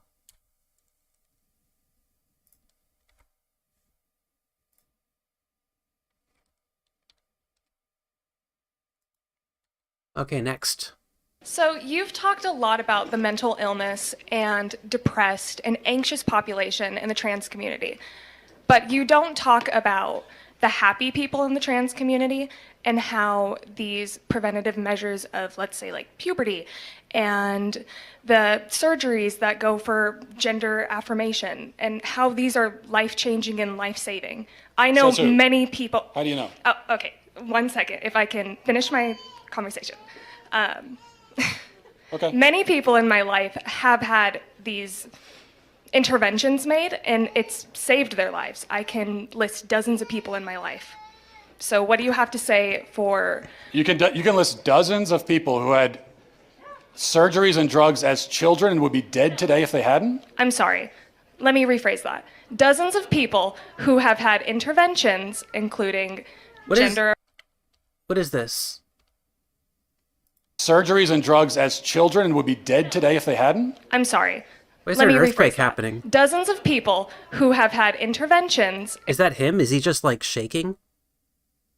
Including gender affirming, let's say, therapies, yes, hormones, surgeries that have made their lives better. I'm not saying it didn't force them to commit suicide, but it made their lives better. What do you have to say for the happy trans community? I guess I would throw back at you first, because the burden of proof is on you on this one. And I'll explain why the burden of proof is on you. Because, as I went over in the talk, for thousands of... There's the extreme approach that you are admittedly taking. And then there's also... Yeah, it's the camera person. Just ordinary people that might not be comfortable with the language change. I like the idea of Matt Walsh just like quietly seething so much that the podium is shaking. And it just is awkward. And so they're afraid of not being courteous or being accepting. So there's like these two things. There's actually combating and not being, you don't like transgender, the idea of transgender. That's different than pronouns. But then just for most people, it's just feeling a little bit awkward and unsure and not wanting to hurt or offend somebody. Well, why is it important for educators to teach about gender identity, gender presentation, and pronouns? Why do you think that's important? Because there is a difference. There is biological sex, and a lot of times people are conflating sex and gender. So there's biological sex, and then there's gender, and that's a social construct in the sense that just because you're born biologically a female doesn't mean you automatically want to vacuum, for instance, which is usually a feminine activity or conflated that way. And so it's this idea of giving children in age-appropriate ways an understanding that that these things aren't set in stone. Gender identity is not tied to biology. Okay, this is from the same segment with the non-binary person. So this goes here.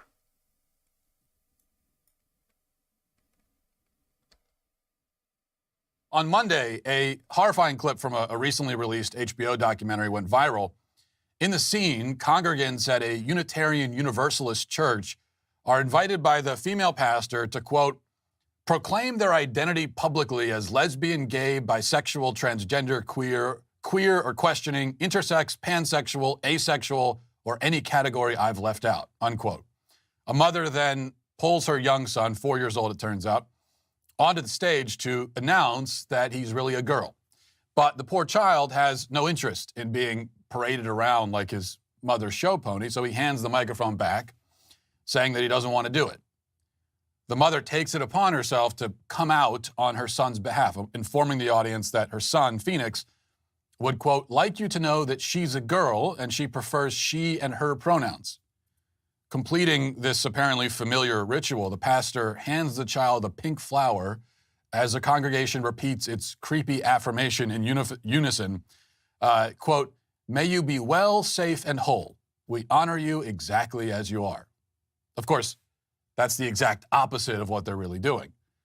This isn't even the worst scene in HBO's Transhood documentary, which is now available. Phoenix is, quote, gender expansive, non-binary, gender non-conforming, gender awesome. Okay, we do have some more non-binary stuff.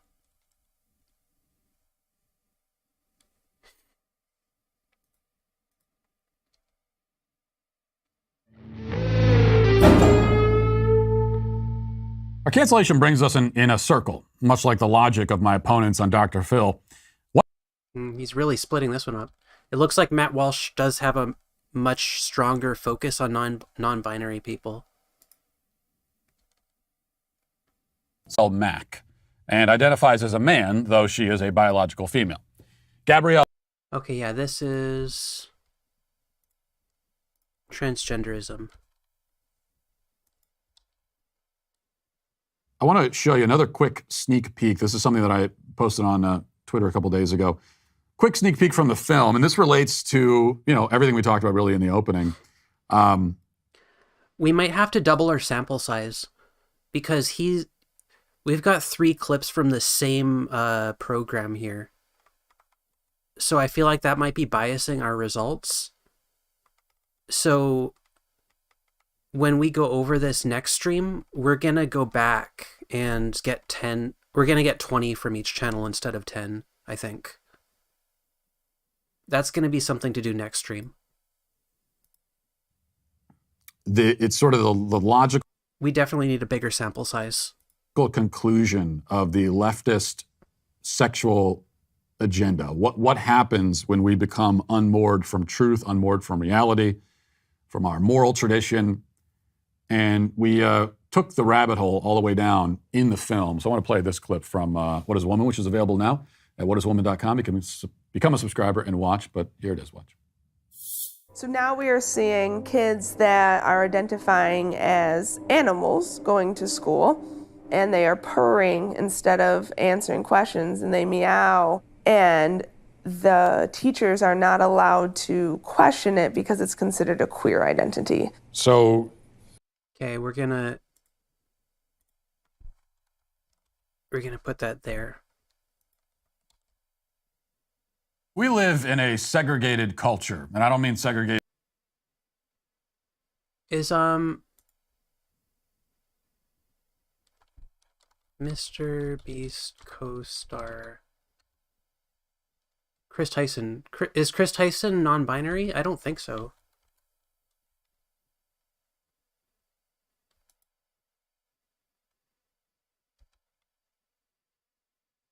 Oh, Riley? Did they change their name? No.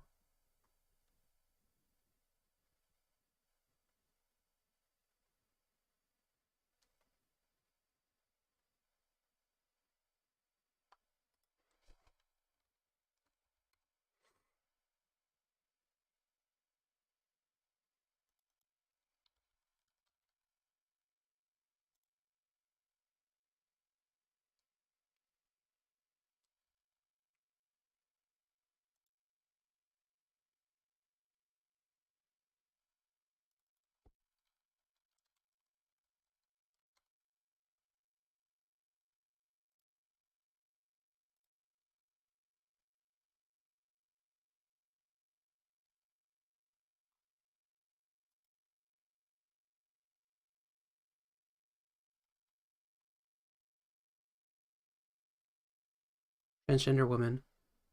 No, I don't think they're non-binary. I think she is a binary trans woman. So that goes there. That's a 50-50 split. That might skew in the other direction when we get a bigger sample size, because not everything is going to be from that Dr. Phil video. He seemed to really be milking the Dr. Phil appearance. Which, I mean, it's Dr. Phil, so, like, why wouldn't he, right? So that might skew in the other direction with a bigger sample size. Okay, and that's it for today, chat. We are gonna call it a night. I'm gonna link this. Actually, no, I'm gonna leave it for now. I will add this as a link to the research document when it's more complete. We're still working on this. And then we got another project to do as well. We still got to get a list of self-ID laws. So that'll be another thing that we can do in the future. And yeah, I look forward to continuing this. I hope you all have an excellent night.